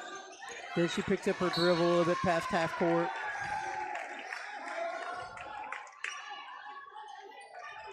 Portland's ball, half court. A 14-4 run, Springfield in the middle of here. The good thing is there's only 1:02 left. The bad thing is we just threw the ball away on the inbounds pass. 3-point shot up, off the rebound by McKelvey. Over to Mays. We got to quit splitting double teams. Even though I think I was premature. That was on them for sure. Premature on the split. I think there was enough room in there that she could clear it out. Springfield's quick, though. They close up those gaps really fast. McKelvey taking the ball out. over to Paul. They could have called a walk, but they could have called a foul as well. So, pick your poison. Sometimes a referee won't call something because there's something that made that happen. And Springfield's putting a little press on us. Paul's got the 5-second count on. Right here, the lack of our point play is killing us. Bradley with the ball, gets fouled going to the go. 23.1 seconds left, 6-point lead. We absolutely have to hit these free throws. I was surprised Springfield took that long to foul, and that wasn't even an intentional foul there. I was surprised they didn't go ahead once we got it to the front court and try to get a foul because of the time left. I realized the pressure was doing good against us, but a lot of time went off the clock there for Springfield. And they rushed to get fouls for a while, thinking that was going to be their strategy. I agree. Bradley Combley sinks her first one. Panthers up 48-41. That's a big bucket as it makes it a 3-possession game now with only 23 seconds Bradley to go. makes her second one. Huge free throw shots right there. Lady Panthers up 49-41. Springfield drives in for a layup. There, we got to try to get set, maybe get a charge when they're free running. So they're going to be on the free throw line. You hate that because the clock's not running right now, and they got a chance to score 2 points. Springfield at the line for 2 shots. First one up. It's in there. Farmer. Her second shot. You got to know how many timeouts you have as a team. Second shot off. Bradley with the rebound. They foul her. So can a player call timeout on high school basketball, or does it have to be a coach? Do you know that? I thought it had to be a coach, but we watched the game the other day where it didn't seem that way. Okay. I'm just wondering because I guess if the players can't call timeout, then them knowing how many timeouts you got don't really matter. Bradley at the line. These are huge. They're not as huge as they were a second ago, but they're still big. First one's up. Oh, rolls out. She did everything right except the ball didn't want to agree with her. It rolled out on her. Second shot. Give us an 8-point lead. It's up. It's good. So she's made 3 out of 4 down the stretch here. Springfield's not going to waste any time. Gets the ball up court. Takes a 3 off the rim. Rebound by Moot. She gets fouled. Tickled, punched, a whole good stuff right there on that transition. 3 girls got their hands in there on her. All right, so this is the end of the ball game. We got this thing held down, but mentally we need to act like the game's on the line because it's good for you. The free throws that Bradley took, the game was on the line. But first one, Moot, she makes it.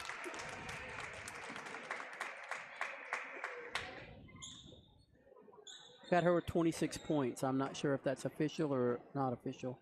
She makes her second. So the Lady Panthers hit 5 or 6 free throws when the game's in balance. Pope with the 3-point shot. She misses it badly. Gets her own rebound, puts it in. That'll be the ball game. So your Lady Panthers pull it out. It was scary for a little while. They win 52-44. We're going to take a couple commercials, tally the stats, and come back and give you a recap of the game. From phones and laptops to toys and tools, many of our favorite things run on batteries. But when tossed in the trash or recycling bin, these batteries can spark intense fires that are nearly impossible to stop. Battery fires are happening more often. They've destroyed homes, burned down garbage trucks and recycling centers, and, tragically, taken lives.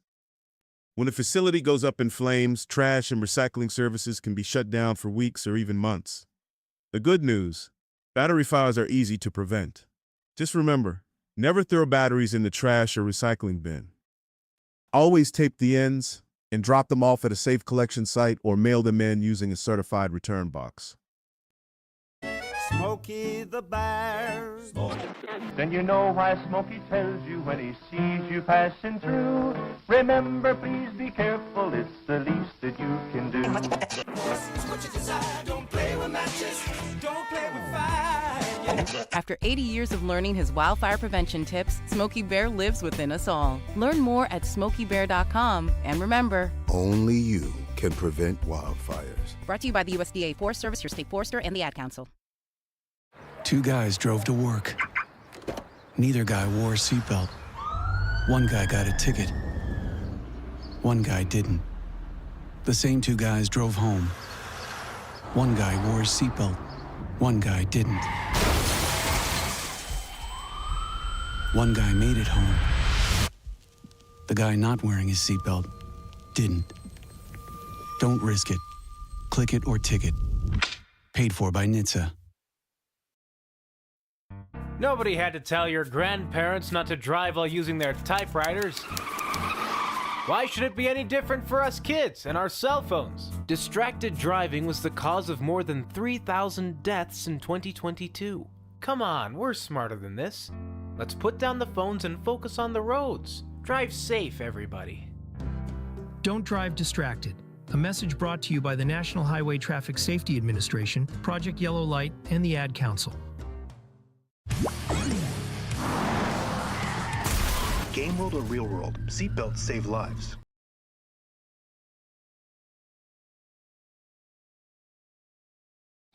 Hear that?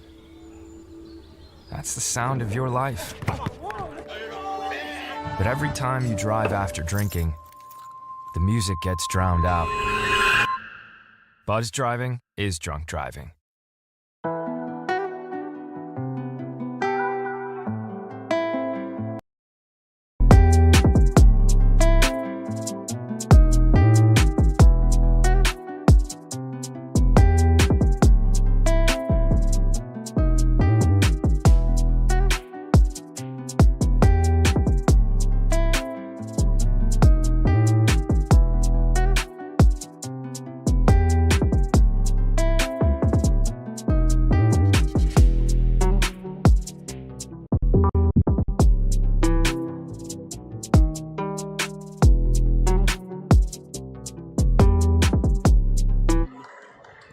Welcome back, Portland sports fans.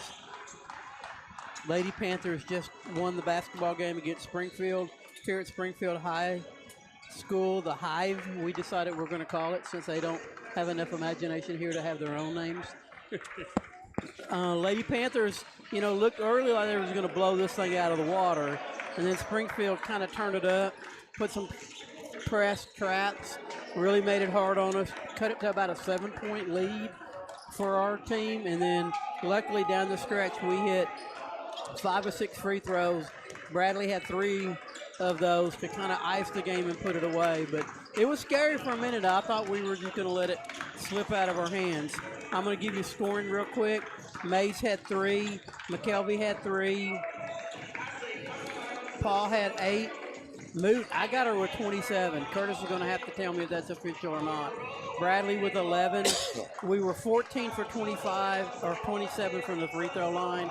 5 for 6 from the free throw line when the game was on the line, which is huge for sure. Rebounds, Mays with 2, McKelvey with 4, Paul with 4, Moot with 14, Bradley with 13. Steals, McKelvey and Paul had 1, Moot had 4, Bradley had 2. Block shots, Moot and Bradley with 1 each. Assists, Mays with 2, McKelvey with 2, Paul with 2, Moot with 2, Bradley with 1, Sharklet with 1.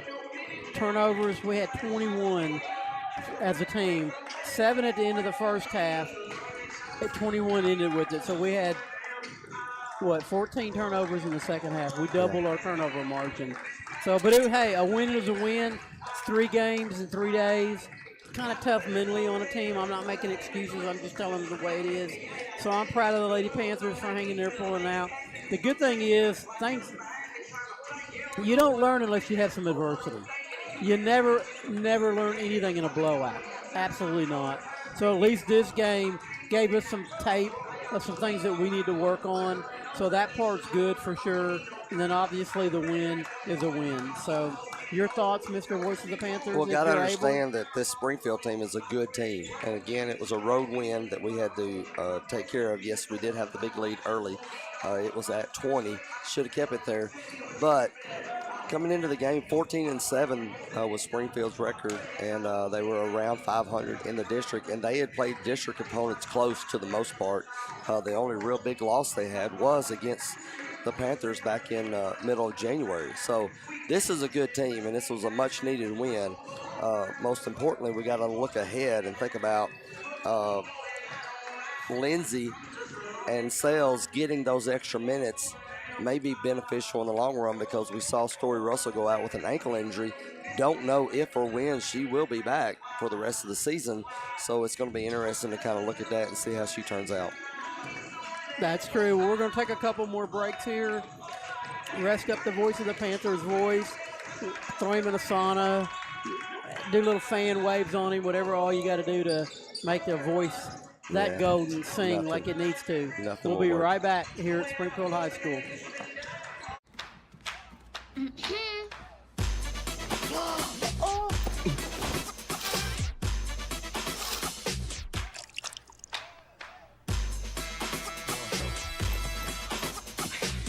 You're not going to get it all right. Just make sure you nail the big stuff. Mama! Like making sure your kids are in the right seat for their age and size. Get it right at nhtsa.gov/the-right-seat. For decades, I've taught you everything I know.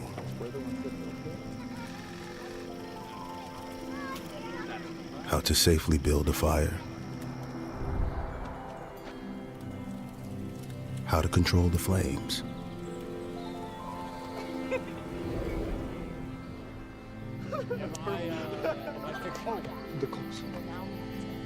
What to do with hot coals. How to secure your chains.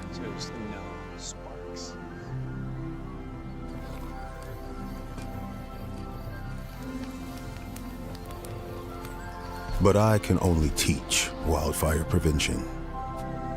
Only you can prevent wildfires.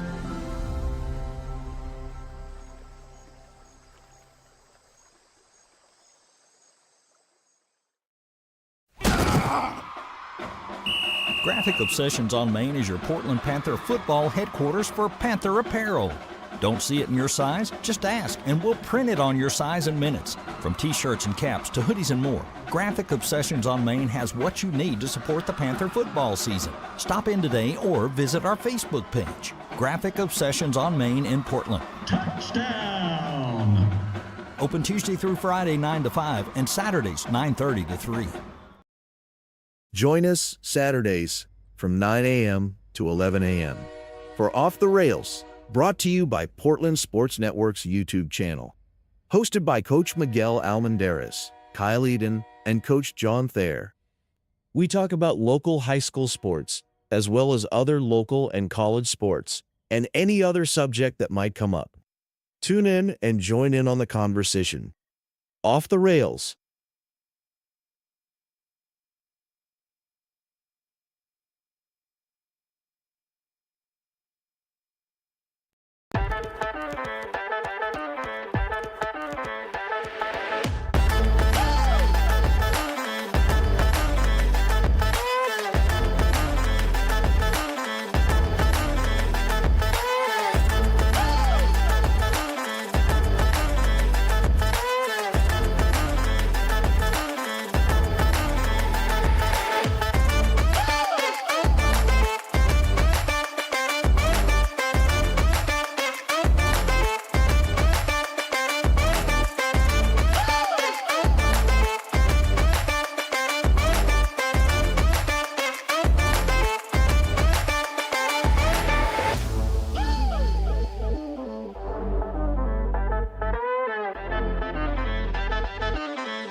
Welcome to Springfield High School. We're between games. Lady Panthers won the first ball game. Now the boys teams are warming up. We're at the High in Robertson County. You know the thing I like about Robertson County the most? Nothing. Well, I was going to say leaving Robertson County, but no, they're tobacco growing industry. I grew up as a tobacco farmer's Um, my daddy didn't do it; he passed. But anyway, I had family in Montgomery County that did tobacco. It's a great industry. It's a lot of hard work, a lot of pride, and it's still growing really strong here in Robertson County. I love going by Smoking Barn. Yeah. There's not much smell better than that for sure. But that's the thing I like about Springfield the very most is their pride and heritage and background in the tobacco growing business. But anyway, last night, second game in 2 days, the Panthers beat Greenbrier pretty handily, 56-22. Greenbrier scored 2 points in the second half, unless my stat sheet is off, which is always possible. But I don't think I've ever been to a ball game with that few points scored by any side of the team. Portland just totally dominated in every aspect of the game, which we knew coming in that they were going to win. There was no doubt, whatever the line was, there was no doubt Portland was going to win the ball game. But the way they won it so decisively was very, very impressive. Keelan Dalton led all scorers with 13. Evan Brown came in with 11. Tristan Calvert had 10. I think that says a lot about the team, and I've been saying it all year. I absolutely love the way this team plays ball. I really don't think they care who scores. I think all they care about is who wins. And as long as it's them, they're good with it. They'll do whatever they need to do to make it. There's so many little moving parts that are such a big part of this team. You know, you go down the list, Tristan Calvert. To me, his biggest contributing factor is him going to the hole hard. He kind of put the team on his back and says, hey, we don't need to win or lose at the three-point line. Yes, let's shoot three-point shots, but let's get there, get some easy buckets. And I say easy because it's close, but it's not easy because there's a lot of banging going on. It gets the other team in foul trouble. It gets you some points at the free throw line, which is always good. Then you got Evan Ferguson. Man, that kid throws his body all over the place. He'll run through you for a ball quicker than anybody in the world. He'll take charges consistently. Nate Honeycutt, man, he does everything. He gets loose balls. He rebounds. He throws fantastic outlet passes. He can score on threes. He can score going to the hole. He can just score at any moment. Quentin Totten, he's a complete package. Plays great defense, which the whole group plays great defense. That's what they have to do to be on the floor. Totten rebounds well, got a really nice stroke of the three-point shot, but doesn't live or die there. He'll go to the hole whenever he needs to get some short buckets. Keelan Dalton, you know, he's really more of a 4 guy or a 3 guy than he is a 5 guy, but we don't have anybody else to be a 5 guy. Keelan's fast, he's strong, he's relentless. He's really calmed down his game, slowed it down to the point that he can really be effective down low in the post. Evan Brown comes off the bench, just makes the other team mad. When he's guarding you, you want to punch him in the face because he's right on your face, right in your nose, consistent, gets loose balls, makes good shots. Sindor, he's all over the floor, plays great defense, just a great team chemistry here that's kind of going on. And then Cottle got some minutes last night. We're going to need him somewhere down the stretch because there's going to be a team with some bigs on it that we're going to need him to help neutralize. Or Keelan's going to get a couple cheap call fouls on him that we're going to have him inside. So anyway, looking forward to this game. I thought we were going to take a couple breaks, but I didn't shut up here. But I really do like this ball club a lot. 35 seconds to tip off. We're going to let the PA announcer tell us to start and line up. Hopefully you can hear him. Their music's loud during playing it, but it's not very loud when they announce it. We'll say this before they get started on that. Panthers are on a roll, and they've been hot the past 2 months. 12 in a row, 16 of the last 17. And we'll let you know how important this game has become just within the last 24 hours as soon as they get done with the starting lineup. So how many in a row? I want to write this down. 12? Yes, sir. 12 in a row, 16 of 17. I'm writing this down. In the one game, they got robbed. But anyway. Starters, 0, Tristan Calvert. Number 3, Evan Ferguson. Number 4, Nate Honeycutt.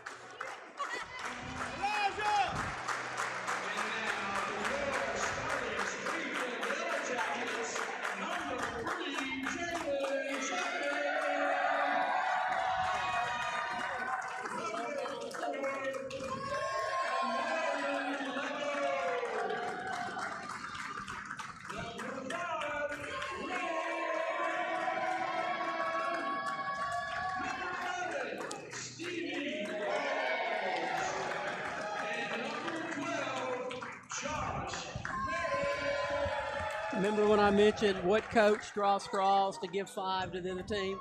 It's the low man on the totem pole. Our non-paid assistant, Avery Hughes, drew the straw. Well, what's funny is Avery got his workout from Naval Academy this past couple days, and he about freaked out when he saw what he has to do every day. Do want to thank everyone for tuning in and supporting Portland Panther basketball as we get set for the tip-off. And it will be Rajadine Dunn going up against Keelan Dalton. Referee gets set. Ball in the air. Won by Keelan. Possession to the Panthers. And they'll be going right to left wearing their black jerseys. Purple numbering outlined in the white trim. Going against Springfield wearing their home whites. Black trim and numbering. Honeycutt quickly gets it to Dalton. Tries to get in the lane, gets the ball knocked away. Picked up by Springfield into the front court. Dishes it off for a 3 on the way. Front of the rim, no good. And Dalton with the rebound. I like that decision. Keep turning it around and giving it back to his guy.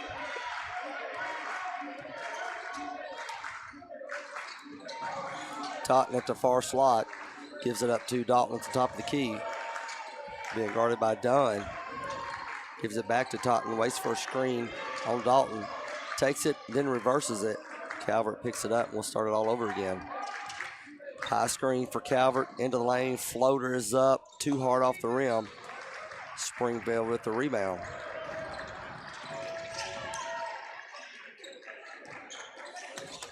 Panthers playing the man-to-man defense. As Springfield rotates, pops out on front, comes Lavelle.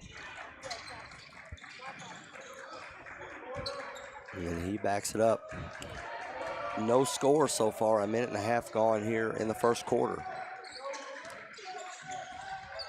Panthers coming into the game tonight with a overall record of 19-4, undefeated in the district at 5-0. I love the way Calvert's playing defense. There's no point in going out there to pick him up. That was an offensive Baseline foul. cut off by Totten. Come out for the 3, misses the shot. Offensive rebound for the Yellow Jackets. The putback is good by Jalen Chapman. He gets the first basket of the night.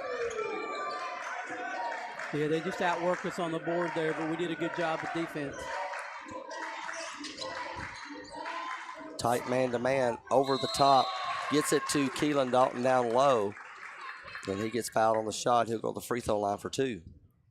Springfield 12-9 overall. More importantly, with the win last night against Station Camp, they are now 4-1 in the district, sitting at second. So this game has just become very huge. Panthers win tonight, and they get a 2-game lead over Springfield and win the head-to-head season series. They lose tonight, and everything is tied up with the season series being split. As Dalton goes 1 of 2 from the free throw line. You know, you're just full of information all the time. You're just a walking computer. Thank you. If I was rich, I'd buy some fancy tablet that had Wi-Fi all the time. Merritt misses the shot in the lane. Offensive rebound, though, again.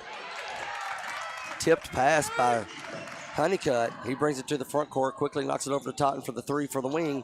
No good. Long rebound is chased down by Honeycutt. He tries to get it to Dalton, who's 15 feet away from the basket, drives his way in and makes the bucket. That was mano-mano right there, buddy. He wasn't going to be denied. He got fouled, hacked, and everything else. He still went in and bodied up and got that 2 points. Springfield into the lane, gets fouled on a shot. Lavelle will go to the free throw line. I think that'll be on Calvert, won't it? Yep. Number 0 with his first.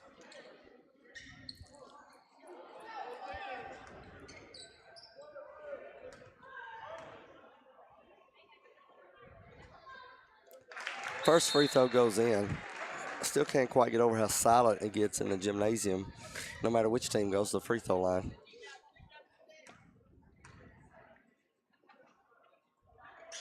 Two for 2 is Lavelle. Springfield now with a 4-3 lead. 3 minutes gone here in the first quarter. They pick up three-quarter court. Panthers able to pass their way across.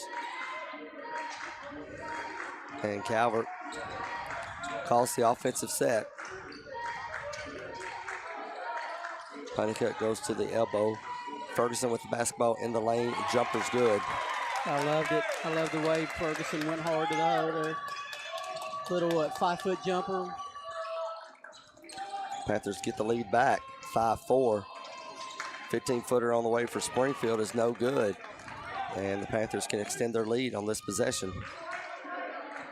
Calvert stays on the left-hand side of the court. Gets bum rushed. Gets back possession of the basketball over to Ferguson cross court. Ferguson tries to go in the lane and tries another running jumper. That one doesn't go in, but the big man, Dalton, with the rebound and the putback.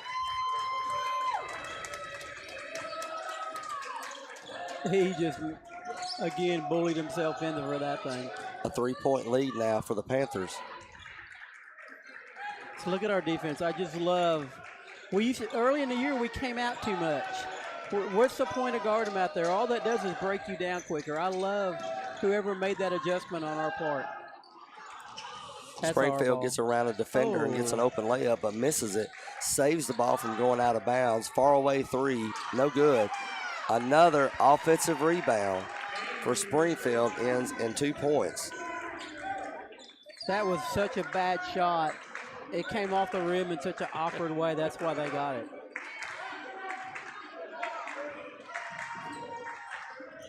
Ferguson in the far slot, goes opposite screen, bounces off his leg. Out of bounds will go to Springfield. Substitution for Coach Ferguson as Evan Brown will come in for Totten.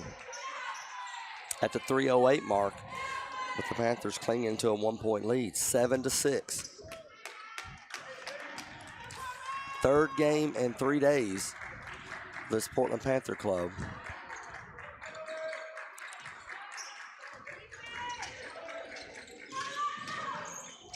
Barbie with the basketball, gives it up.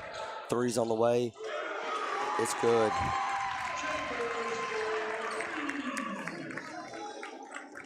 Springfield takes the lead back, 9-7 with 2:41 to go.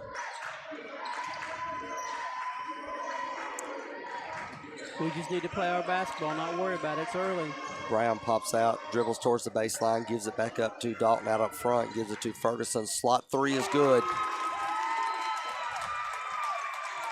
The one thing we're going to have to be aware of, and it almost bit us earlier, is when we do the little pick and roll kind of thing, they tend to jump the guy with the ball, double teaming.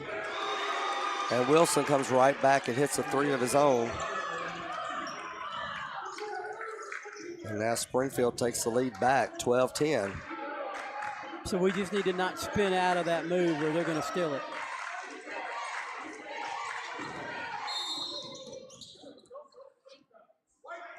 Collision around the paint, and they're going to call a foul on Springfield.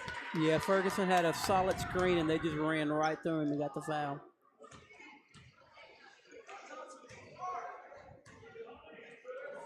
Inbounds from the baseline, and it'll be Brown giving it to Calvert. Had a three, decided not to take it, backs up, takes one from the free throw line, and that one goes in. Nice shot by Tristan. Game is now tied, 12-12. A minute 40 to go here in the opening quarter. The battle for first place. Another three by Springfield. That one's off the mark. Portland with the rebound. Calvert gets around a Dalton screen, down the lane, takes a couple steps, shot is up, is good. I would love to have a chart of our shot selection where we're shooting from. It's definitely flipped from last year. We're shooting a lot of 15-foot and under shots this year, way more than we did last year. 14-12, Panthers lead. That should have been an offensive foul. Springfield just loses the basketball. No, they're going to call defensive foul on Ferguson.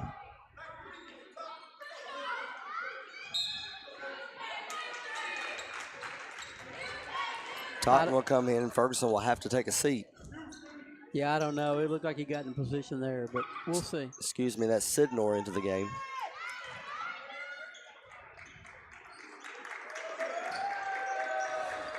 Bounce out for Springfield. They swing it around, takes a three, short. Brown with the rebound, hands it off to Calvert. Calvert stops at the three, lobs it down to Dalton. Gets blocked from behind. Springfield in transition. Down low, turns around. It's good. Portland did a bad job of trailing in transition. And Barbie had the open bucket underneath. It's tied again at 14. Yeah, on that last one, I just didn't think Keelan thought somebody was behind him that could block it. Calvert takes a screen from Dalton, comes back and gets another one, stops at the three-point, doesn't take that three, gives it up to Dalton, gives it right back. Back step, three shot, it's good. At the buzzer, Trenton Calvert scores for the Panthers. At the end of one, it's Portland 17, Springfield 14. You're listening to the Portland Sports Network. Tennessee Commission for the United States Semiquincentennial was created to plan, encourage, develop, and coordinate the commemoration of the 250th anniversary of the founding of the United States, and recognize Tennessee's integral role in that event and the impact of its people on the nation's past, present, and future.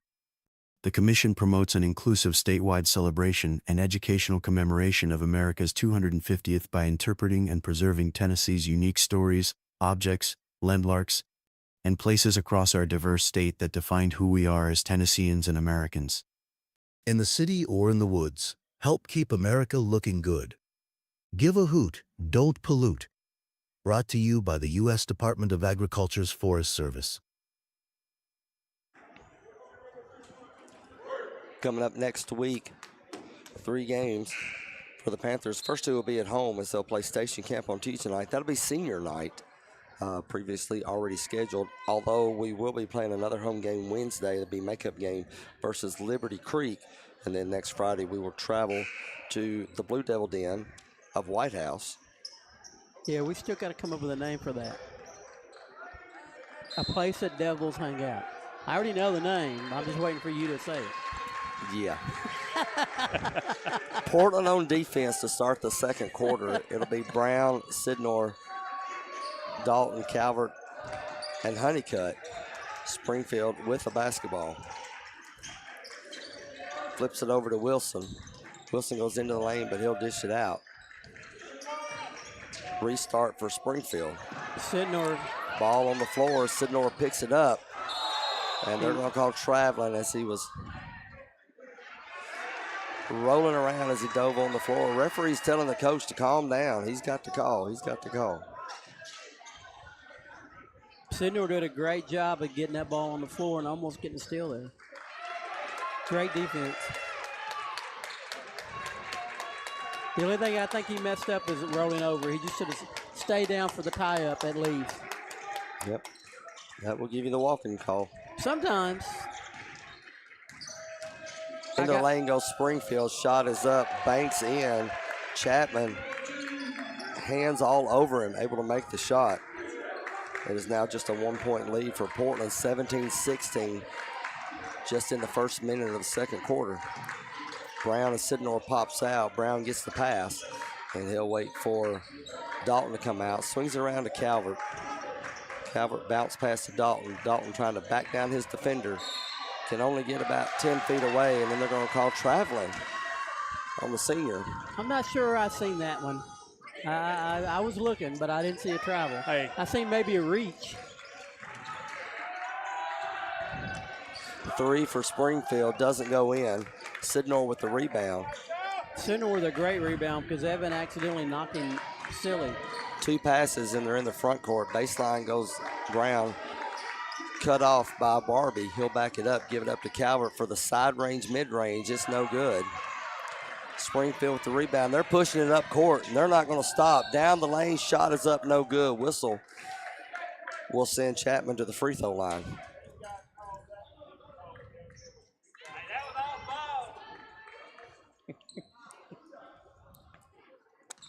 Jalen Chapman already with 5 points on the night.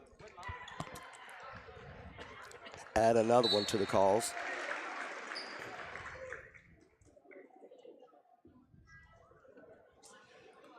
Score is tied again at 17.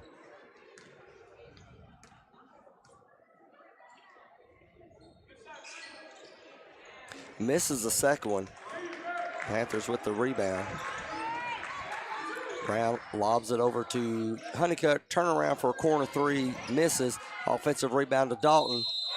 Gets rid of his defender. Gets fouled on the shot. Goes in and one for Dalton. Good job. I thought for a second they would call him with an offensive foul because he did.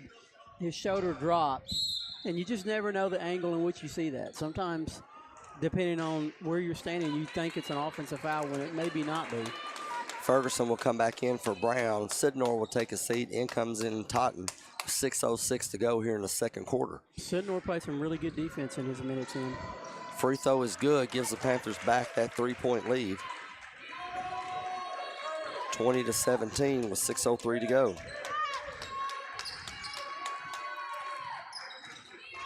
Chapman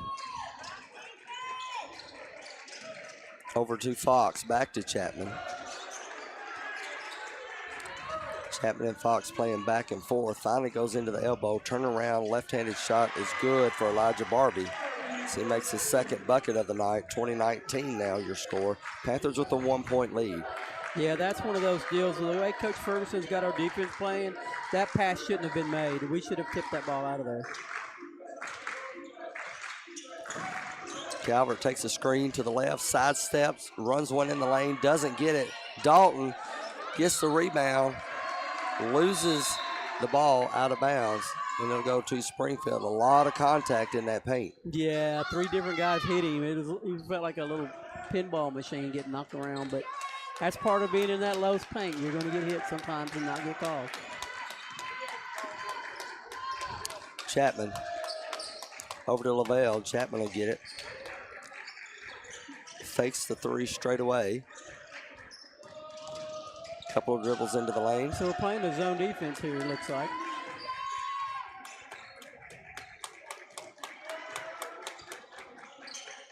As quick as we are, we could be scary in the zone. Chapman again at the top, backs it up, looks over to coach, gets a restart on it. 4:44 to go here in the first half. The key is on the zone. In a minute, they're going to try to hit somebody at the free throw line. We got to tip that ball. Sorry, misses Kyle. an open three for Springfield. I had to finish my coaching moment. Portland with the lead and the basketball. Swings it to Ferguson. Honeycutt, top of the key, takes a dribble inside. Shot is short. And Springfield will attempt to take the lead on this possession. Got to make sure we're not settling for jump shots. Miss a couple in a row, you got to try to get to the glass.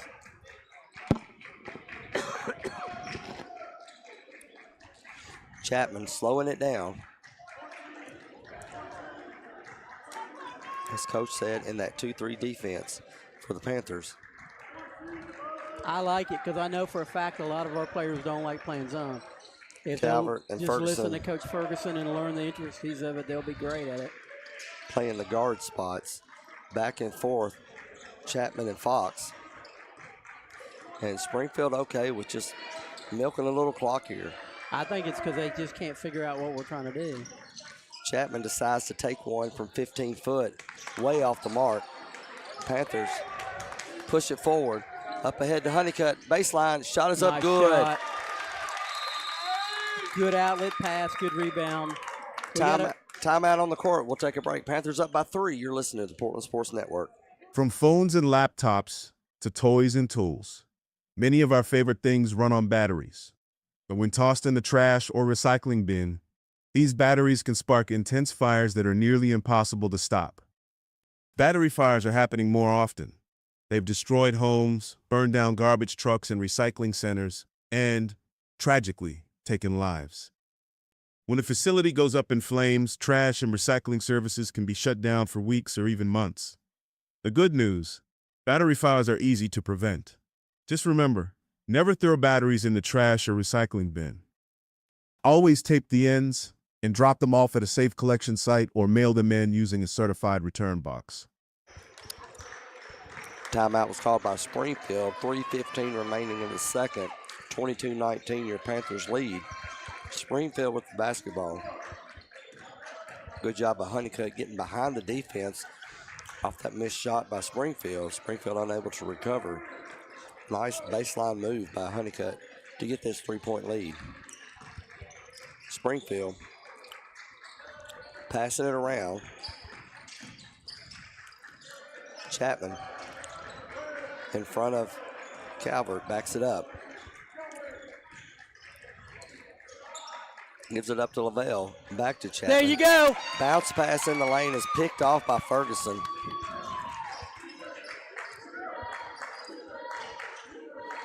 Quick hands of the junior. Causes a turnover.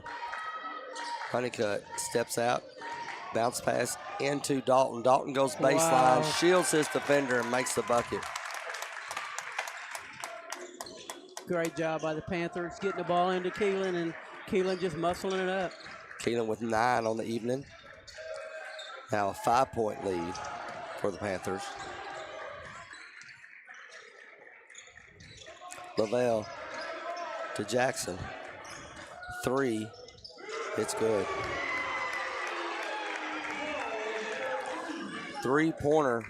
I don't have him on my thing. 24-22. Portland leads with 1:40 to go. Lob in the corner, play. no look, touch pass down low to Totten, who gets fouled on the shot. Honeycutt, that was a great feed. Totten did a job getting the ball, going up hard. Didn't make the bucket, but he got fouled. He's going to make these 2 free throws, so double trouble.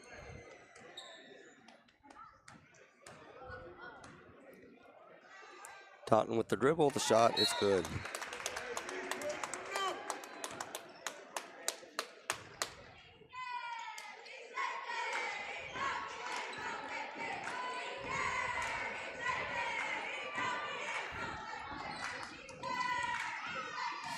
Totten gets ready for his second one.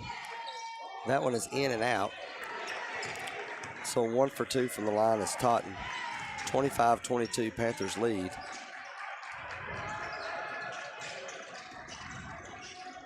Merritt. So we're going back to man here. Gives it up to Wilson. Back to Merritt. 1:14 to go here in the second quarter. Screen.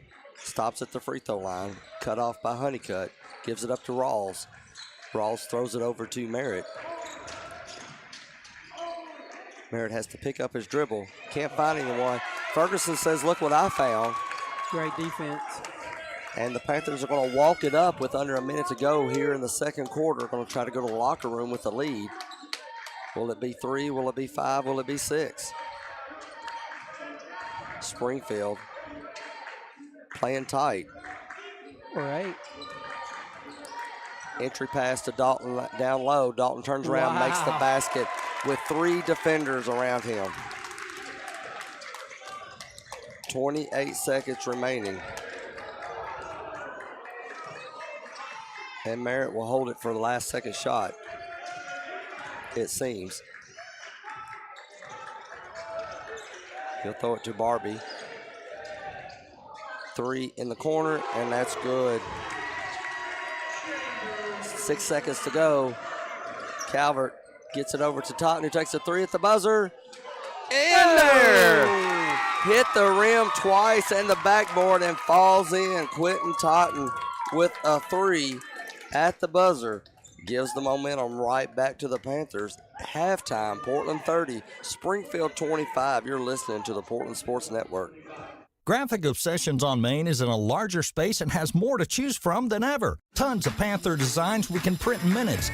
Tons of inventory you can grab right off the rack today. And the amazing new hat bar, where you can customize your own hat. See a design you love but not in your size? We'll print it in just minutes. So many unique gift items right in the store. With the holidays fast approaching, remember, shop early at Graphic Obsessions on Main in Portland. Join us Saturdays from 9 a.m. to 11 a.m. for Off the Rails, brought to you by Portland Sports Network's YouTube channel. Hosted by Coach Miguel Almendarez, Kyle Eden, and Coach John Thayer. We talk about local high school sports, as well as other local and college sports, and any other subject that might come up. Tune in and join in on the conversation. Off the Rails.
Halftime where your Portland Panthers are leading Springfield by a score of 30-25, a back and forth battle between team number 1 and team number 2 in the district standings.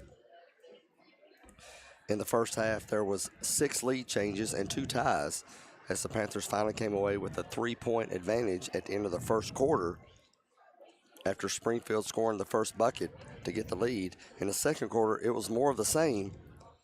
Panthers had a 1-point lead, 20-19, and then they were able to end the quarter on a 10-6 run thanks to a 3-pointer at the buzzer by the senior Quentin Totten. And a different team, John, I think, from Springfield than we saw in our first matchup. And the only difference being is some of the shots for Springfield are falling where it just seemed like they couldn't make anything on our home court. Yeah, I agree with you. They're going to be a scrappy team, period, without a doubt. And they played us pretty decent when we played them. It was tighter than it seemed at times. And it wasn't a blowout by any stretch of the imagination. But Springfield's always going to be tough. I know I talked to Matt a little bit before the game, and we brought up Springfield back in the day. They used to be in our district all the time, and it was always a good matchup because you got teams like Macon County was always inside kind of team, and Westmoreland tried to be an inside kind of team in Gallatin, and Springfield was always a quick kind of team. So when you're going down through your schedule, you got to see how you match up against every different type of group. So we always look forward to the Springfield game just to see how. I knew our guards were going to match up well with Springfield's guards, but you didn't know how your big men would do with that kind of pressure.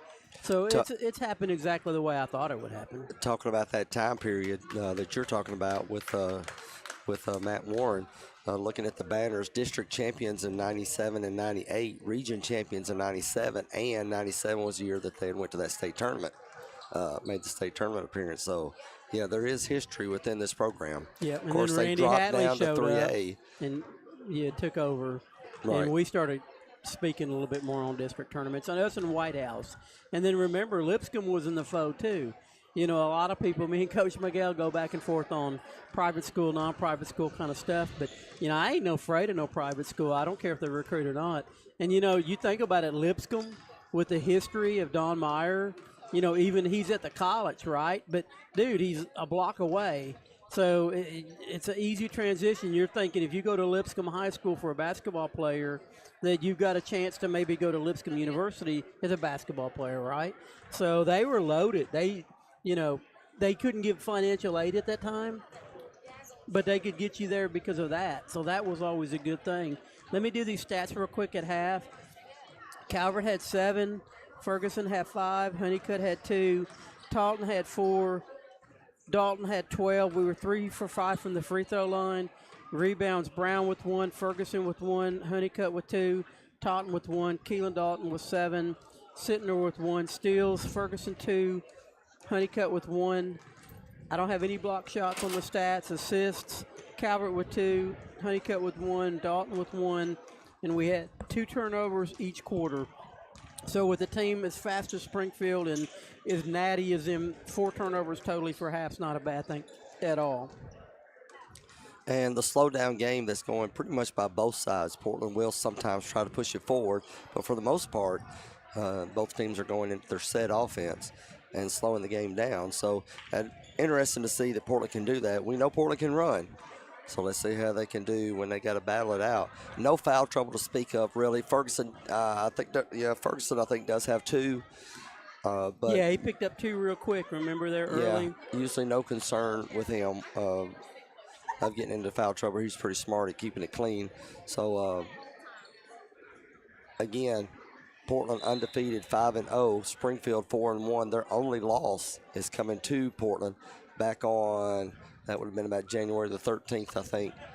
So that's their only district loss. So big game here for both teams. January 16th.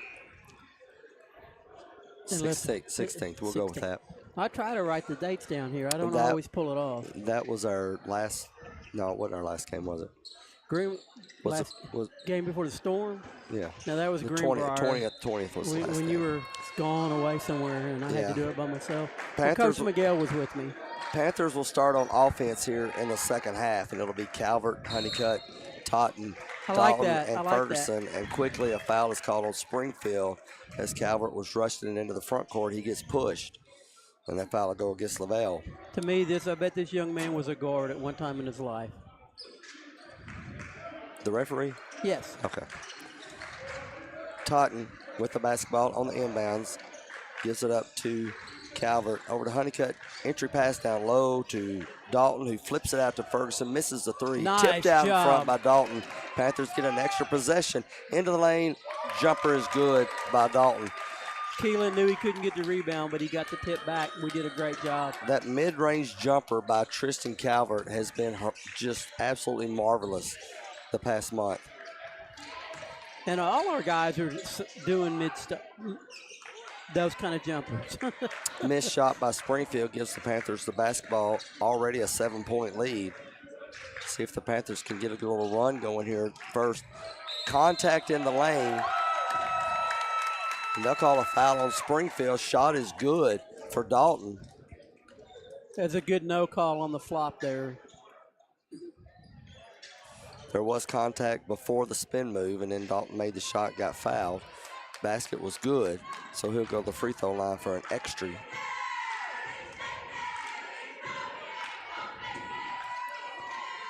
That one goes in.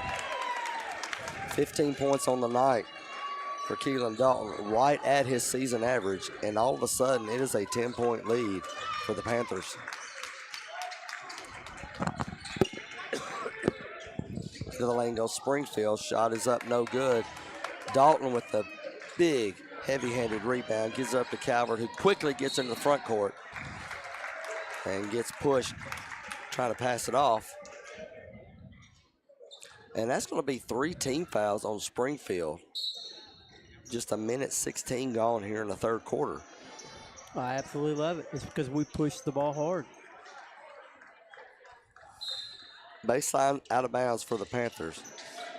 Over to Dalton in the corner, back to Honeycutt out front. Tries to give it to Calvert in the lane. Calvert doesn't have a shot. He'll back it up, give it to Dalton. Dalton turns around to the free throw line, gets fouled. And he'll go to the free throw line for 2.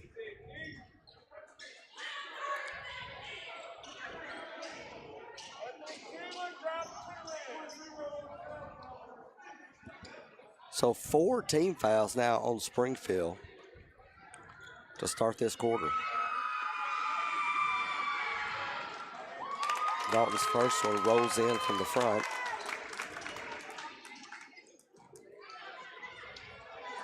He's 4 for 5 at the free throw line tonight. Sets, shoots, good. Keelan Dalton goes 2 for 2 in that transaction, and now it's a 12-point lead. 37-25. Springfield yet to score here in this third quarter. A minute and a half gone. Chambers takes a shot, doesn't get it. Honeycutt flips it downfield to Calvert. Calvert has to curl around of it as Springfield did a good job of recovery on that one. I just know that look, and I think he wanted to take a pop at it, but he was smart, pull it back. Honeycutt calling the play. And if he'd have hit it, it would have been something special, but he thought better of it. Mishandled basketball by the Panthers out of bounds. It'll go over to Springfield. Just under 6 minutes to go here in the third. You know, I don't think Coach Ferg would have had a problem if he'd have pulled up and took it.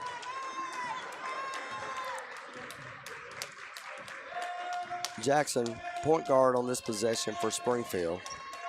Throws it over to Wilson, back to Jackson. Gives it up to Barbie at the top of the key. Barbie guarded by Dalton. Dribble handoff to Rawls. Excuse me, that's Chambers. Down the lane, shot is up, no good. Loose ball goes to Totten, who gets pummeled from behind.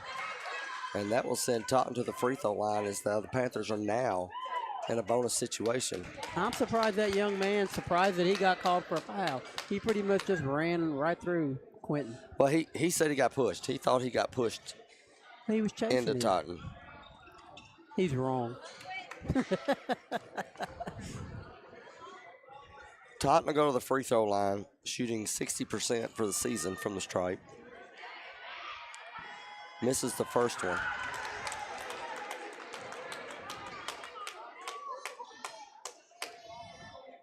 All right. I wonder if his dad talked to him about his missed free throws. I did get some clarification that Miss Ferguson does get aggravated when her kids miss free throws. Just an FYI. Well, there you go. Totten goes 1 for 2. Panthers up by 13, 38-25. Largest lead of the game for either team. 5:13 remaining here in the third quarter.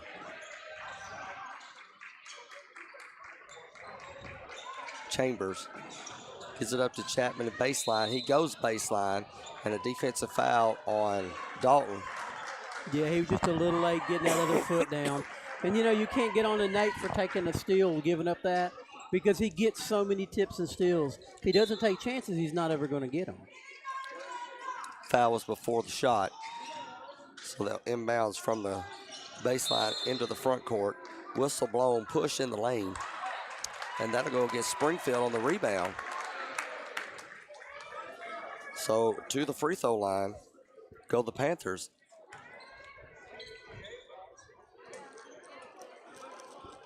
This is about the earliest I remember free throws in a quarter. Yeah, it was quick. Evan Ferguson shooting 65% on the season, makes the first one.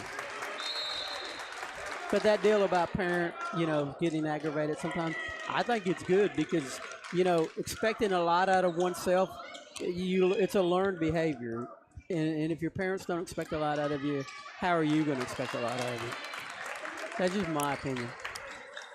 Ferguson gets the second one. 7 points on the night for him, and it's now 40-25. No basket for Springfield here in the third quarter with 4:46 remaining. Chambers gets it up to Barbie. Back to Chapman. We're going to let him have the three, but he didn't take it. Dribbles inside the three, takes a shot. We're going to let them have a three 5 yards, 5 feet behind the arc. We're at the arc. If they want to take a three in the legal arc, we're going to be defending it. But we're not worried about them taking something too deep. And I don't blame us. Foul was called on Dalton, and that'll put Chapman to the free throw line where he makes the first one. 4:30 mark of the third is when Springfield gets their first points here in the second half. I don't have Key. How many fouls does Keelan have? I don't have it down. Okay. Shout out to Ganny, by the way. Hope you're having a good afternoon. Second one goes in for Chapman. 40-27 now is your score. Panthers with the lead. This will be a huge road victory if the Panthers can keep this score as it is. Honeycutt. Entry to Dalton. Dalton goes around 2 defenders, takes a shot out of bounds. They'll say he touched it last. And it'll go to Springfield.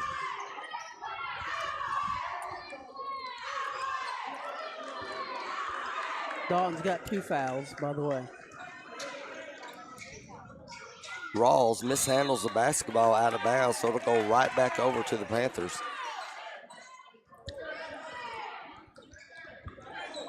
Good defense by Taunton calls that turnover. Calvert into the front court. Dalton back to Calvert. Calvert gives it to Ferguson. Touch pass down low to Dalton. Nice Flashing in the ball. lane. Spin move is good. Great ball movement. Ferguson received a pass and just immediately dished it inside for Dalton to score. And you could say he was outsized by the Springfield defenseman, but he didn't care. Yeah, he's not out nothing. He's so strong and quick. It is back to a 15-point lead for Portland. 3:25 to go here in the third. Rawls takes one from the corner, misses it. Rebound goes to Springfield, and Barbie gets the putback.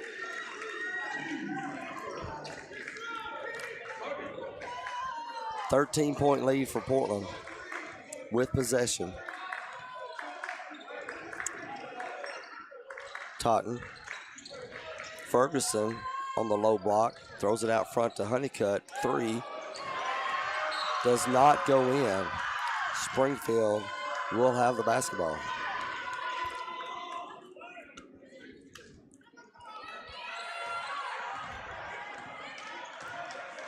(42-29) is your score.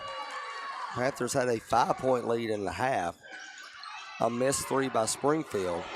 But Springfield with the offensive rebound knocked away. Totten picks it up.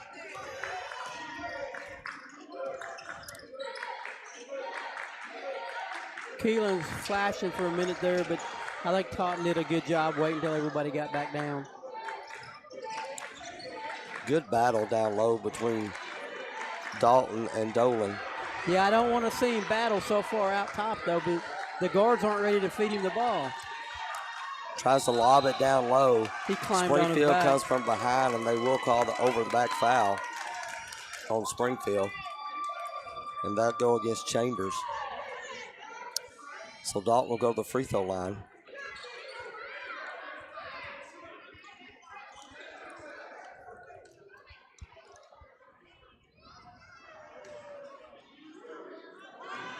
Dalton gets set, makes the first one.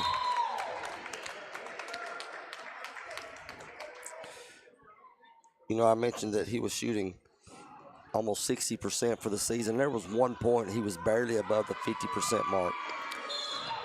He misses the second one, and we need to go back.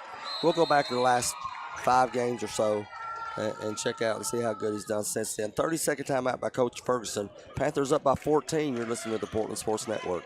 Tennessee Commission for the United States Semiquincentennial was created to plan, encourage, develop, and coordinate the commemoration of the 250th anniversary of the founding of the United States, and recognize Tennessee's integral role in that event and the impact of its people on the nation's past, present, and future.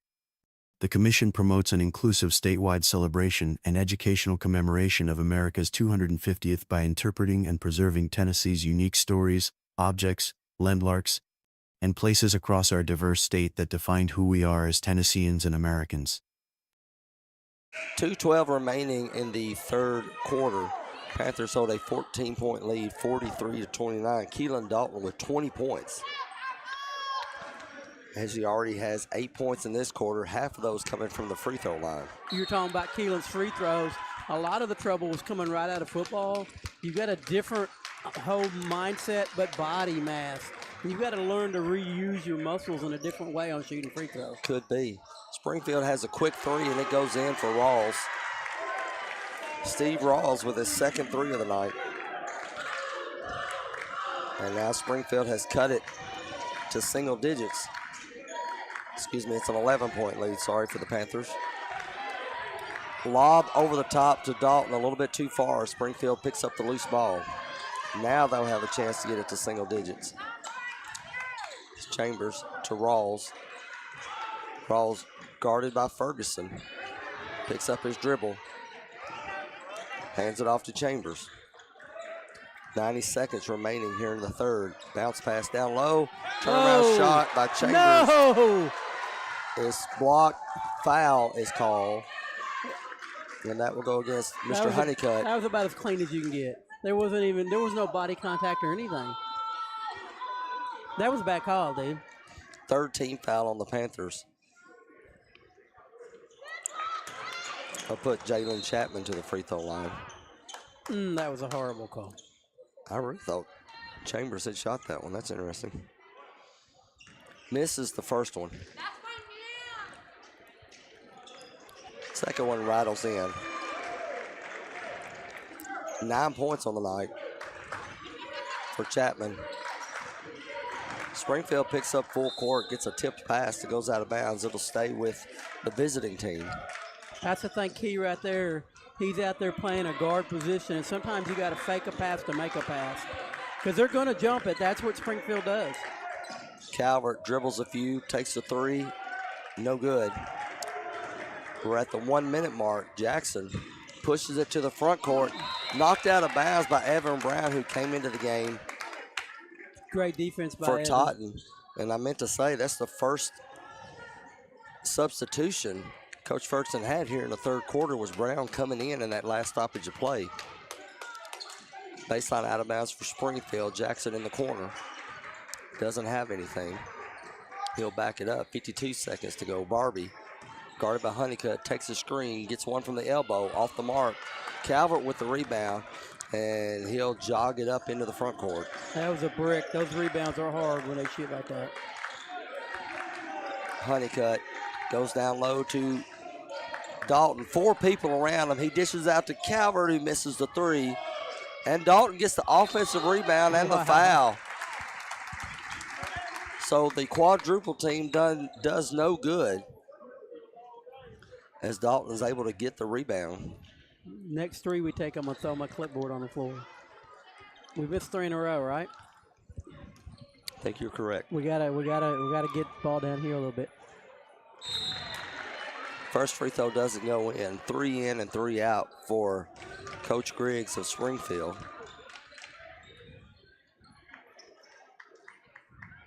You know, it wouldn't be a technical on us because I'm not part of Portland High School in any stretch of imagination. I never figured out why the Hoosiers coach ever said that's my assistant when the guy got drunk that was helping him out. If he wouldn't have said anything, it wouldn't have been a technical. Dalton misses 2. Jackson gets the rebound and goes court to court, end to end, and gets fouled on the layup. Doesn't go in, so he'll go to the free throw line for 2. You know what I mean? That could have cost him the sectional. Were they at home? No, they were on the road. That would have been a home foul. Foul goes against Brown.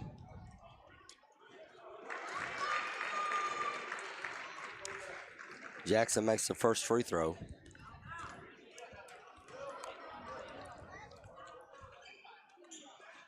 Second one is too hard off the rim. Picked up by the Panthers. 18 seconds to go. Now, I like to shoot the ball with about 3 seconds left so you can get an offensive putback. We're at 9 now, and Calvert's still at midcourt. Finally starts the action at 5. Gives it up to Ferguson. Ferguson takes a dribble, takes a contested 3 off the front of the rim. Not enough time for Springfield to get a shot off. At the end of 3, it's Portland 43, Springfield 34. We'll be back for the final 8 minutes of Panther basketball.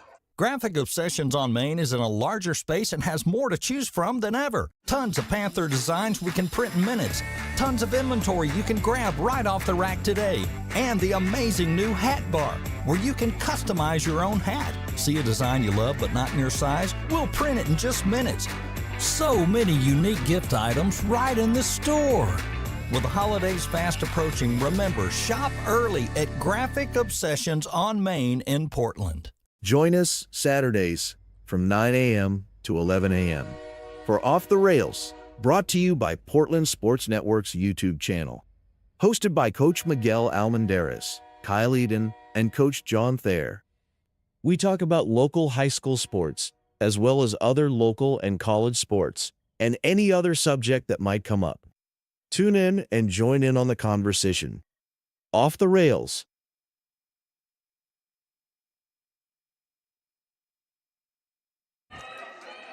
Start of the fourth quarter, Panthers lead by 9, 43-34. They outscored Springfield 13-9 in that third quarter, led by 8 points from Keelan Dalton.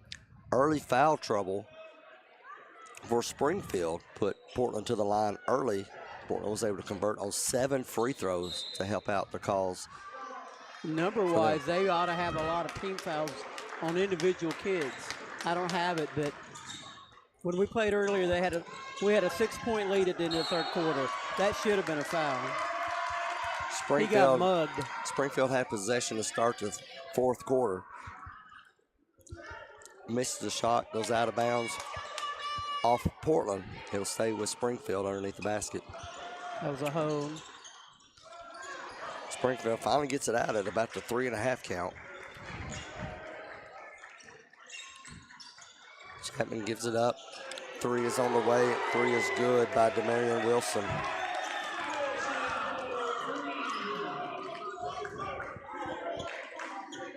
It is now a 6-point lead for the Panthers. 43-37. Turnover. Springfield now looking to make a run of their own. Wilson hesitates into the lane, goes block to block, but misses the bunny shot. And Brown corrals the loose ball and Calvert into the front court. Calvert drives to the lane and gets fouled. But they'll say it was before the shot. Really? All right. Brown will inbound on the baseline. He'll kick it out to Calvert at the 3. Calvert takes a Dalton screen. Offensive foul on the Panthers on the screen. Yeah.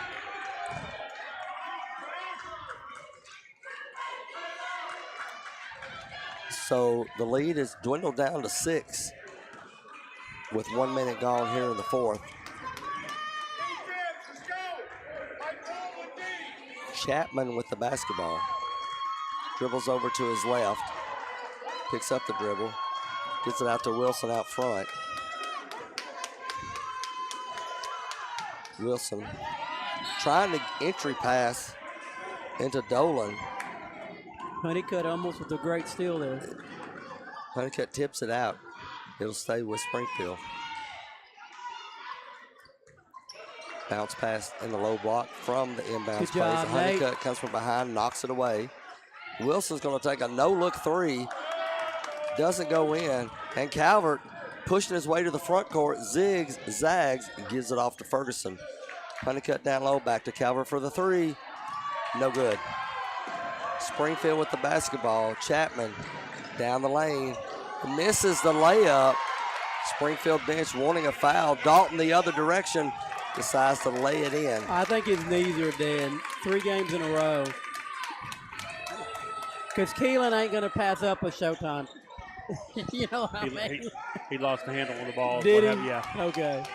I just thought maybe his knees were a little. I mean, 3 games. It is tough 3 games in a row. 8-point lead for the Panthers. 5:48 to go here in the final quarter. But how much maturity is that on Keelan, right? He's going for a slam. It's not clean. He says, you know what? Not a big deal. Just hit a layup. Don't force it. Springfield throws it out of bounds, so the Panthers have the basketball back. We've missed 5 threes in a row, by the way. Ferguson, far slot area, bounce pass to Dalton, top of the key. Dribble handoff to Brown. Brown drives into the lane, turns around, decides not to take the shot, gives it up to Honeycutt. Honeycutt goes baseline, cross court to Ferguson. Wing 3 is off the mark. 6 and in a Springfield gives it up to That was a Chapman. walk. Chapman gets fouled on the shot. Will they count it? Yes, they will. Chapman with the score. Foul will go against Brown.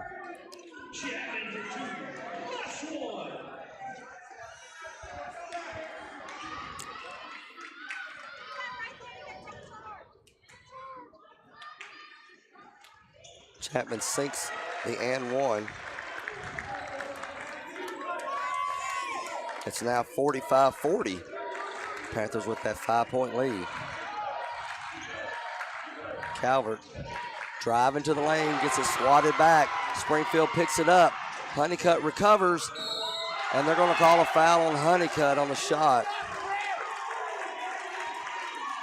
Tough break for Honeycutt.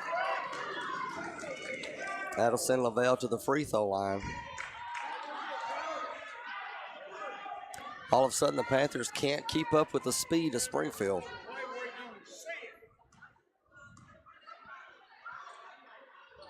Lavelle's first free throw goes in.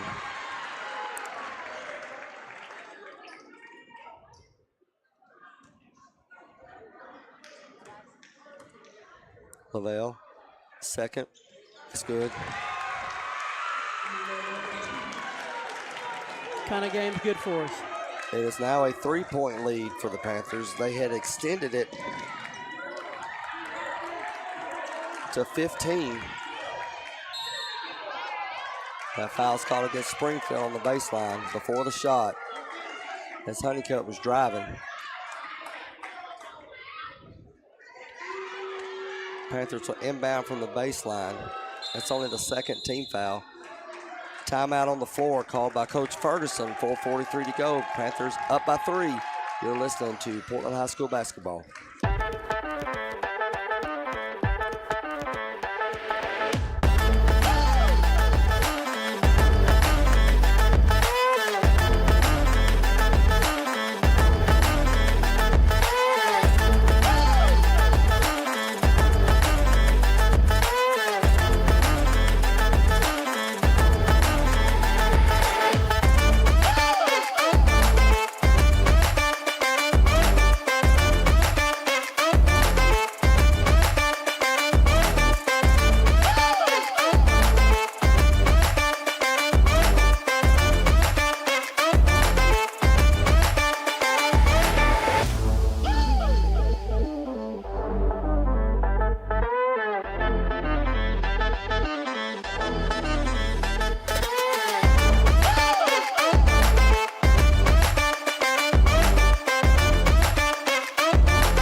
minutes, 43 seconds remaining in this basketball game.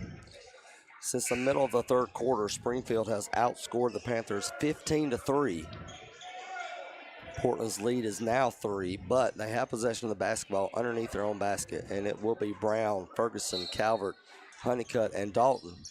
As Brown will inbounds, a no-look bounce pass to Calvert goes out of bounds. So Springfield can tie it with a 3. Yeah, I'm just not sure how that was out on us, but I wasn't down there. Springfield, entry pass, turnaround shot by Barbie, no good.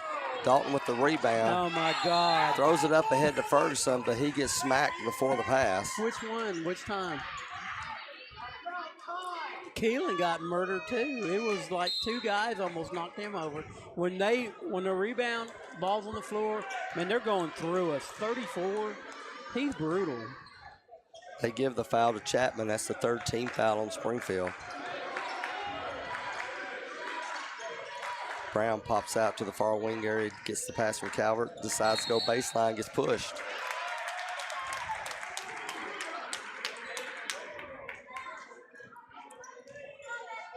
That one will go against Wilson. 4 team fouls with 4:15 to go here. Brown bounce past the Honeycutt to the far 3 area. He backs up, then shoots it off the mark. Totten into the game for Ferguson.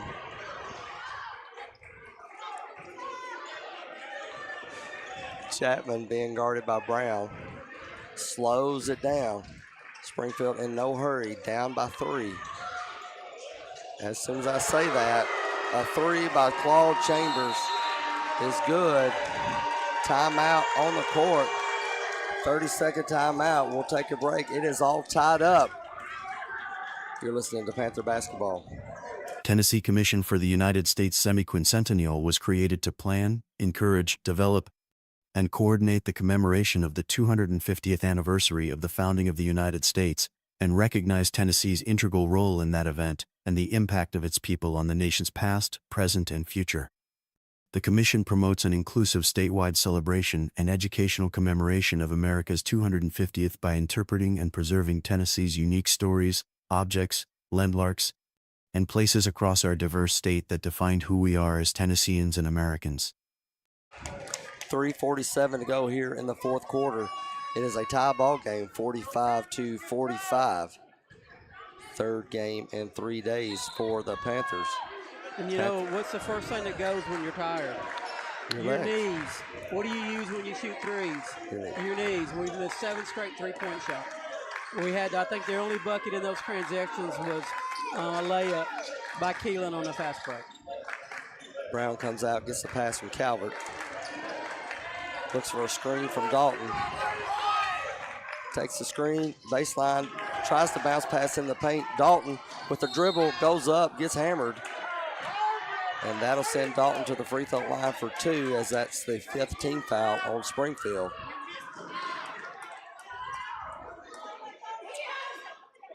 I think it's easy to say that this game has become physical. Oh, it's become very physical, but you can't be afraid of physicality. That's one reason why we've had such a good season this year, is we're not afraid to go into the paint. A rare miss for Dalton. And it ain't got to be a point-blank shot. You can do a 6-7 foot jump shot. You mentioned how proud you were of those shots earlier. We're settling right now. Dalton gets the second one to roll in. That's 23 on the night for him. Panthers get that 1-point lead, 46-45.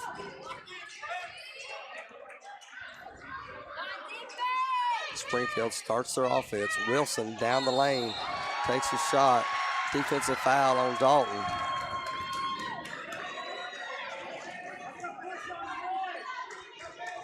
And that'll put Demarion Wilson to the free throw line for 2. A chance to give Springfield the lead. The first time they've had a lead since it was 12-10 in the first quarter.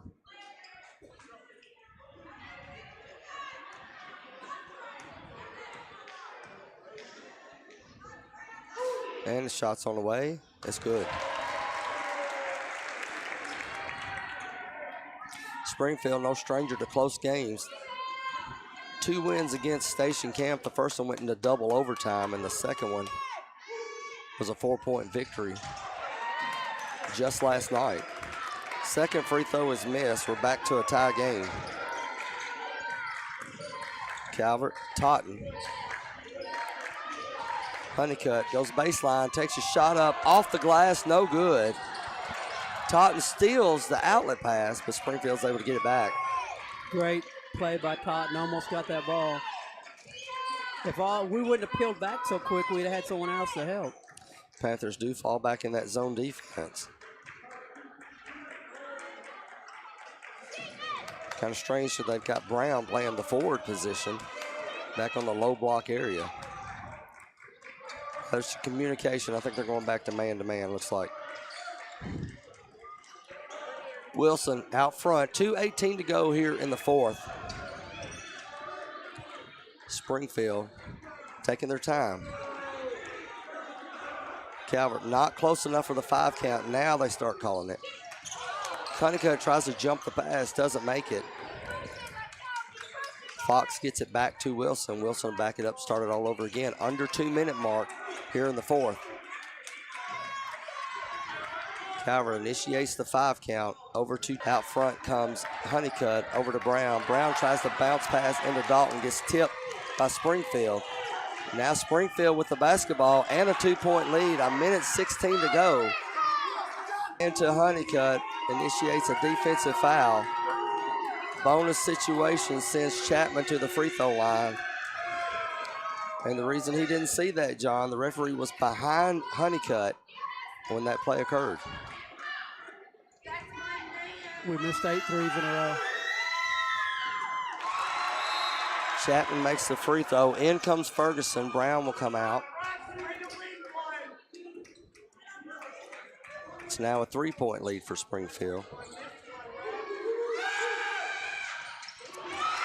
Chapman goes 2 for 2. 50-46 is now your score. Panthers got to do something quick. 46 seconds remaining. Coach Ferguson is going to call a timeout. We'll keep it here. Panthers had a 15-point lead, 42-27 in the third quarter. Springfield has rallied back, tied, and took the lead. They are now up by 4, 50-46. And as John said, the threes aren't falling. What kind of play do you draw up, though, with 42 seconds to go and you got to make 2 buckets? About a 5-foot jump shot. Don't force it in. But if you can get Keelan in the paint, go for it, even though some of the down-low physicality on this end they're not calling right now. I'm not taking a 3, but that's just me. You get you 2 points, get a foul, put them on the line, see if they can beat you that way. But the 8, I don't watch the Coach T. What's her little deal huddle that much? But I'm really interested to go back to the last 4 games and see how many threes we even take. And I just feel like we've settled too much. We maybe should have ran our offense a little bit more and we tried to get it in there a few times, but I think we gave up on driving it in. We tried to feed it in with Keelan, but we gave up driving it in. An outright lead, first place for the district on the line here. A loss by the Panthers will put us in a tie with Springfield with 4 games to go. Ferguson will inbounds to Calvert. Calvert quickly gets it to Honeycutt. Honeycutt turns around, waits for the action to unfold. Ferguson pops out, gives it back to Honeycutt. Calvert comes around, takes a screen from Honeycutt, backs up, shoots the 3. Bottom! Tristan Calvert with the 3 to cut it to 1. Panthers full court pressure. Timeout is called by Springfield. So there you go, John. Not only did they take a 3, they took a 3 with a hand in the face and nailed it. They did. But if they don't win it, I'm going back to the too many 3-point shots. 12 points on the night. If they do win it, good for them for fighting through the adversity that they caused themselves. And I'm not saying this on Coach Ferguson. This isn't pointed to him. He's not out there taking the 3-point shot. It's too late. What? No, Coach Ferg knows me well enough to know that I'm not getting on to him. You draw up your plays. He doesn't have a play that says you shoot a three right now. Okay, we don't have that play. But I just felt like, and it could be because we were tired, but I just felt like we settled for threes that we did last year a lot and lost a lot of games because of it. This year we haven't been doing that, and we kind of fell back into that little trend tonight. So I hope we win, dude. I don't come all the way down here, take up 4 hours of my day to lose ball games. I like to win, too. I'm for this team. I love this team. Seemed like Springfield wasn't ready for that full court pressure by the Panthers after that made three, as they almost lost the ball twice. And how could they not be ready for it? I mean, on the court for Coach Ferguson will be Evan Ferguson, Honeycutt, Totten, Dalton, and Calvert. We just need to know who on their team we need to foul. Springfield on the inbounds. Can't find anyone. They hand it off to Chapman right inside the line. And he gets fouled, and he was trying to call timeout. He was double teamed. He was calling timeout, and the referee called a foul on Honeycutt. I think he called it on Totten, but I didn't see him do anything but hand his hand straight out.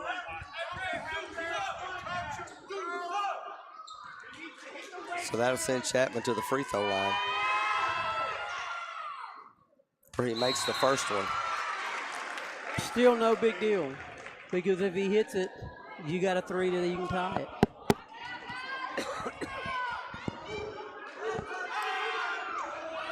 Chapman misses the second one. Calvert with the rebound, 17 seconds to go. Drives the lane, takes a shot, gets fouled. Tristan Calvert to the free throw line for two with 13.7 seconds remaining. I didn't mean to yell in your ear, I'm sorry. I get into the games. Calvert's Big got free 12 throws for Tristan Calvert. The first one hits the front of the rim and rolls in. If that ball had a smidgen more air in it, it would not have went in. It is now a 1 point game. What are you going to do here? Trap out of the made bucket? See if you can get him to turn it over? Calvert makes the second one. Springfield inbounds. Don't foul. Up to Chapman. Don't it's a tie foul. game with 9 seconds to go. 51-51. Chambers goes to the basket, misses the That's shot. our Ball is loose out of bounds. way. It will go to the Panthers with 2 seconds remaining. Timeout called by Coach John Ferguson. Honeycutt got nailed. Yeah. That was a blindside block. Dude, we've been getting nailed on the offensive side bad. I mean, it's just unbelievable. Once the ball's off the rim, they're killing us the second half. But it is what it is. If they're not calling it, they're not calling it. 51-51 is your score with 2 seconds left. Panthers will have one chance for the Hail Mary. And this has been a good basketball game. It's been a good game. I just think we shot too many threes. I'm not disagreeing with you on your statement. I know. It's just aggravating. See, the thing about it is it's better not to like a team when you're broadcasting because you don't get emotional, right? But I've already stated I really do like this team a lot, and I want them to win. Well, I would hope so. But I don't know. I don't guess they're getting it. Coach Miguel understands. You know, you every team, every year is a different team. And this year's team, the way they've taken, the way the roles they're playing, not settling for threes. Honeycutt is going to be the inbounders. Springfield's going to fall all the way back, except, nope, 2 run up now. 1 is guarding Calvert. Baseball throw. I don't know how that got through. Dalton almost had it. Whistle is blown, and they're going to have Springfield because Dalton was on the line. Did you see that go through the rafters? I did. It went above the rafters and didn't touch anything. 0.4 seconds. Springfield's going to have a chance to get one off. No, don't go up. What was he doing? And doesn't get the shot off in time. You don't defend a three-quarter court shot, though. Extra time for the Panthers as we're going to go into overtime. 51-51 is your score. And the throw in from Honeycutt, they was using Calvert as a decoy, as Honeycutt threw it all the way to the other end of the court. Dalton out-jumped 2 defenders to get the basketball, but his foot was on the line, which gave Springfield one last opportunity to get the shot off. So here we go, 5 extra minutes. That would have been a total disaster to get a foul call on that play. And you could have, because So there was a little contact. So the Panthers fronted the guy that got the pass from the inbounds, and John feels like he got a little bit too close. They could have called a foul possibly. They could have called a foul. So with no time on the clock, you could have had 3 chances to get 1 basket to win the game. On a 3-quarter court shot. It's like Rick Barnes at Tennessee. I mean, he's got a rule you don't I didn't know he shot 3-quarter shots. It would have been 3-quarter court shot. But I didn't know Rick Barnes shoots No, but I'm those. talking about fouling anything 3-point at all. That's one of his rules is we don't foul 3-point shots, period. In the extra session, it'll be the starting 5, Calvert, Honeycutt, Dalton, Ferguson, and Totten. And it looks like it's the starting 5 for Springfield, except Dolan is in for Barbie. Dalton will tip off against Dunn. Here we go, folks. Ball in the air. Dalton gets the tip. Calvert chases it down. We're going to continue left to right. 4 minutes in the extra session, excuse me. That was a foul. But both teams are still in the bonus. Calvert takes a screen Nice from Honeycutt physicality. over to Totten. Baseline, tries to throw it into the paint, turns it over. Springfield with the basketball. Gives it over to Chapman. Chapman has a free lane, but he decides to back it out. Gives it up to Wilson. He'll take the running jumper, and it goes in. Springfield strikes first. Calvert backs it up. Screen for Honeycutt. Takes the 3. Off the mark. Chased down by Totten. He saves it. Scramble for the ball. Springfield picks it up, and they have numbers. Tipped ball in the air. Calvert picks it up. Ferguson with the play. Honeycutt takes one inside the 3. It goes in. I'm glad he made that because he had a wide open pass that he decided he didn't want to get. Honeycutt gets his 2nd bucket of the night here in overtime to tie it up 53-53. That tip by Ferguson was huge because they had numbers.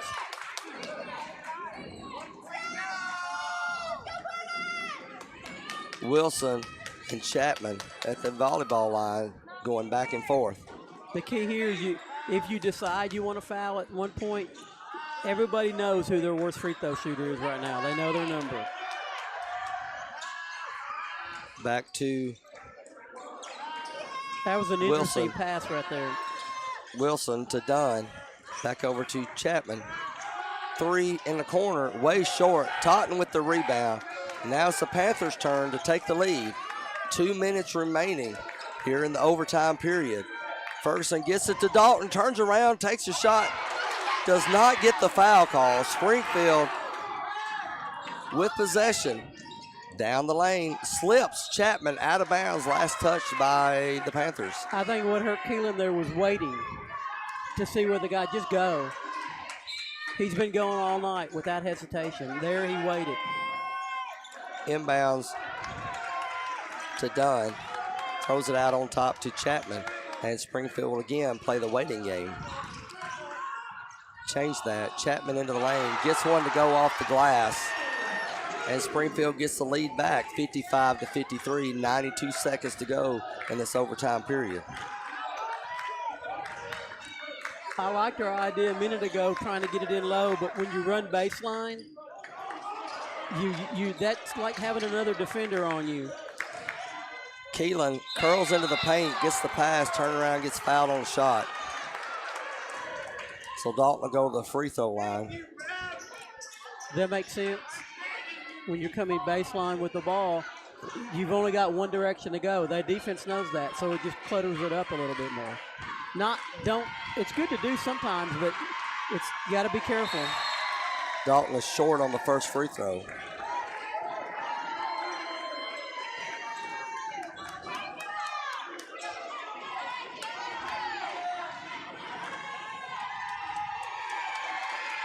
Dalton set, shoots in and out. Panthers almost get the offensive rebound, but Springfield's able to come up with it. 1:08 to go. Honeycutt reach around foul. They'll send Wilson to the free throw line. 1:07 to go. Todd did a great job almost saving that ball. What an athletic play that was. Springfield up by 2, 53-55. Again, the Panthers were up 42-27 in the third. First free throw goes in for Wilson.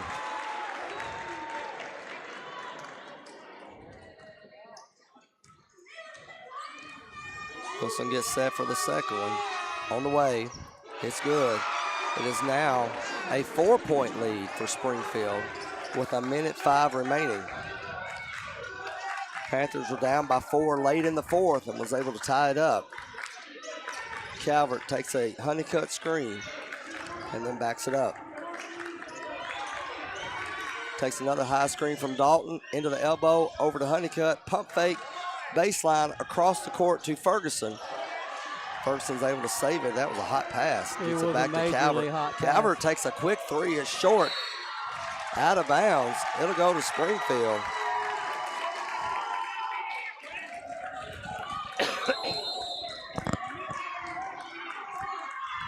.36 seconds remaining. Springfield with the basketball and a 4-point lead. Full court pressure for the Panthers. Springfield able to lob it in. Timeout is called by Coach Griggs as they lobbed it in to the sideline and he immediately got trapped. Springfield smartly calls timeout. 57-53 again is your score. Panthers are 5-0 in the district. Coming into this game, Springfield 4-1. How important was this game? This 3-day session coming into this game, the Panthers were 5-0, looking to go undefeated on this crazy weekend.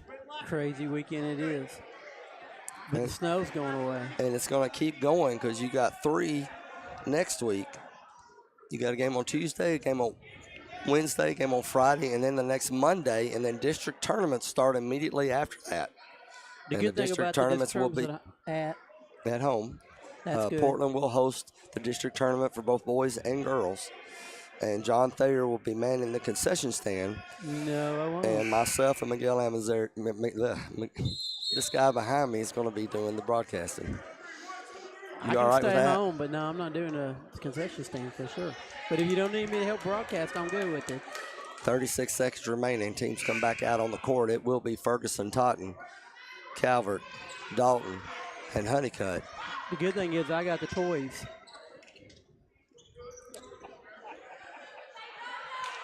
He's going to take his ball and go home. Yeah. So Springfield will inbounds into the backcourt.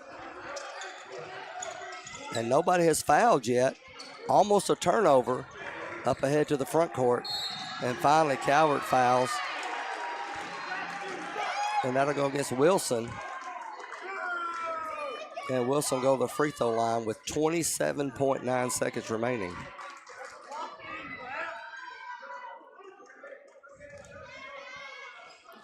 You do got to think fatigue has to be a factor. In the second half, as the first free throw falls through, in the second half, Brown came in for about 3 game minutes, and that's been the only substitution for Coach Ferguson here in the second half and overtime. Misses a second one. It stays a 5-point game with 25 seconds to go. Calvert to the front court. Lobs it over to Honeycutt. Honeycutt catches Calvert coming back. Calvert trying to get around his defender. Can't do it. Honeycutt takes a long three. Got it. Inbounds for Springfield. They can't foul him. They're trying to foul and they won't call it now. Now finally they get the foul call. And that's going to send Josh Marriott to the free throw line. 6.2 seconds remaining and it's now a 2-point game.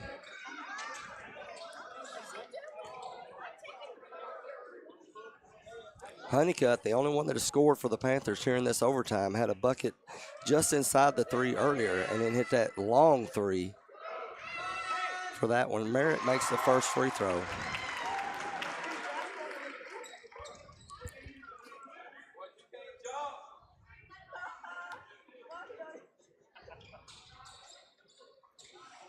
Referees are having a discussion as they had to fix the netting. On the goal now, we get ready for the second free throw. This is to make it a 2-possession game. Goes in. Panthers down by 4 with 6 seconds to go. Calvert with the basketball. Gets his way into the front court. Timeout was called by the Panthers as soon as Calvert got across into the front court.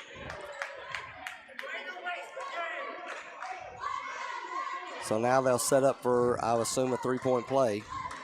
And it'll have to be a quick one. And then they'll have to hope for the turnover. I agree. Unless they decide to foul us on our 3-point play. Lady Panthers win the first game of the evening to keep pace in the district as they are still second. Only one loss, and that loss is to Liberty Creek, who is undefeated.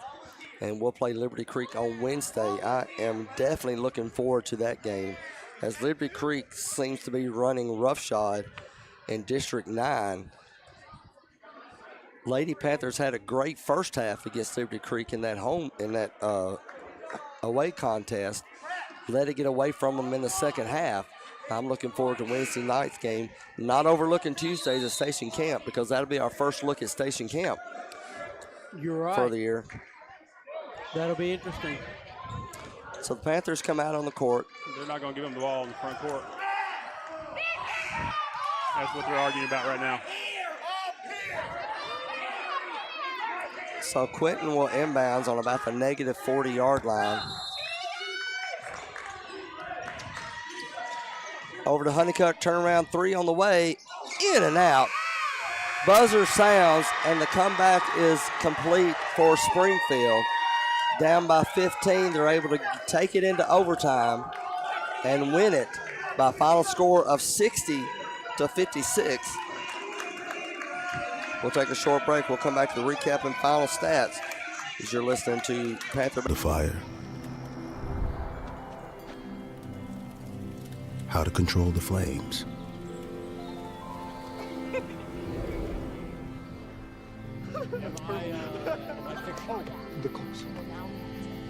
What to do with hot coals. How to secure your chains.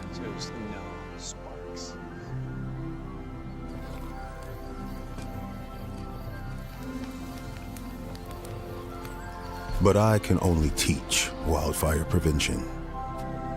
Only you can prevent wildfires.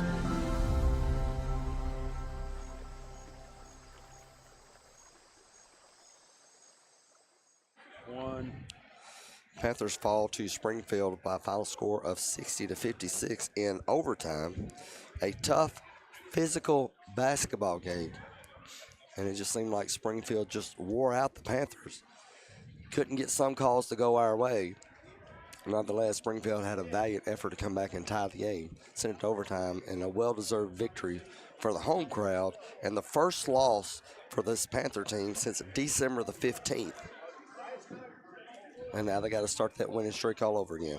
Yeah, I mean, it is what it is. It's not a deal breaker. It's not the tournament to put you out of the season. Coming into the year, you don't think you're going to run the tables in a basketball season. That's what's so cool about it. It is a little important to make sure you come in first and second. Now, since there's only 2 teams that get to automatically go to the district tournament, so we need to just, so what, now what? When you win, so what, now what? When you lose, so what, now what? But we just got to pick it up, get some rest. When's our next game? Tuesday. Maybe take the day off tomorrow. Relax a little bit, watch Super Bowl, and then get back into conditioning on Monday and working on some things that we didn't do good today, and see what happens. I'm not. Season ain't over. It's just heartbreaking when you care about a team.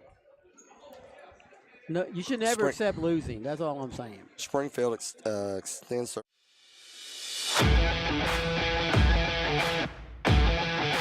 Portland falls to 19-5, and they are also 5-1 in the district. Both teams are 2 games ahead of Station Camp, which is third, and will be meeting Station Camp for the first time this season, as our first game was snowed out, and that'll be Tuesday night, senior night, even though we'll be playing a home game on Wednesday. That was already scheduled as senior night, so we'll have that game Wednesday. We play Liberty Creek at home, so pretty quickly we'll find out where we're at again. And on a side note, White House, they've lost 4 in a row. At one time, they was at the top of the standings. Now they've dropped down. I know they're dealing with some injuries to their starters, but now they're down to 3 and 4, and looks like they may have to play a play-in game come tournament time. I think the Taylor kid's one of the guys hurt, and he's a game-changing type player, so it hurts. It'd be like if Keelan, gosh forbid, would get hurt. I mean, we'd have a whole different look. It is what it is. But on scoring, I'm sorry. I was going to say final stats for the Panthers. That's me. Calvert, 14. Evan Ferguson, 7. Nate Honeycutt, 7. Quentin Taunton, 5. Keelan Dalton, 23. We were 10 for 18, I guess, at the free throw line. No, we were worse than that. But it doesn't matter. I'll get that for us the next game. And these aren't official stats anyway. Rebounding, we had Calvert with 4. Brown with 2. Ferguson, 1. Honeycutt with 2. Taunton with 6. Dalton with 13. Sentnor with 1. Steals, Calvert with 1. Honeycutt with 1. Ferguson with 2. Assists, Calvert with 3. Ferguson with 1. Honeycutt with 1. Dalton with 1. We had 10 total turnovers. It really isn't that big for an overtime game, 10 turnovers. So you can't put it on the turnovers. You know, I don't want anybody mad at me. I don't really care. I think we just shot ourselves out of the gym. I think I have us that we were 1 for 10 from the free throw line. From the 3-point line. Unless I've been sleeping, that hasn't been our MO lately. We haven't, depended on the threes to win games. We shoot them, of course, but it just seemed like we kind of got away from trying to attack the goal and try to settle for threes. And like I said earlier, one is it's not our MO this year. That's how we lost a lot of games last year. We were tight in the game. We were right in it close, and then we shoot ourselves out of the ball game. This year we haven't done that. Then if you couple the part that you're talking about 3 games in a row, we're tired, blah, blah, blah. The first thing that goes on 3 days rest is your knees. And what you got to have to hit 3-pointers is your knees. So that's the last shots you need to be taking. I know Calvert hit a big one late in the game to help us get it tied to go to overtime. But 1 to 10, any team's going to take that. If all you're going to shoot 1 to 10 on me, I'm going to push in tight, keep Keelan from scoring, and let you shoot threes. We tried to get it into Keelan a few times. It didn't work out. But like you mentioned during the broadcast, you were bragging on somebody's jump shot 8 feet out, how good it looked. We didn't do enough of those. If they're packing the paint and you're not hitting your threes, what's the next thing to do? Drive to the basket. Yeah. So I'm not throwing anybody under the bus. I just think we just need to refocus, look at the games that we won, how we won them, and look at this game, how we lost it, and I think it's real simple to figure it out. Lady Panthers come away victorious in the first game this afternoon by a score of 52-44. Final score for the boys' game, they did lose in overtime, score of 60-56. Again, we'll be back here Tuesday night, home game, senior night, at Station Camp. Bison, come to town and join us. I do have one more comment. I'm not in any way questioning the coaching because the coaches don't tell you when to shoot. So you looked at me earlier like maybe I was doing that. I was not questioning Coach Ferg. I just looked at you because I just wondered if you thought we shot too many threes. We shot way too many threes. I'm going to harp on it. And does Huddle have the statistics? Yeah, they do. So I'm going to start going back and looking. But I just think that's what beat us. I think we settled in my own mind because I love Coach Ferg. I really think he's one of the best coaches that we've had up here since I've been here for real. He's grown in 3 years and really, he really does a good job handling the talent that he's got. Appreciate everybody that's listening in tonight. Thank you for the chats and the comments. We do take them seriously and appreciate the feedback. For Miguel Amadeus and John Thayer, I'm Kyle Lee, and until next time, go Panthers.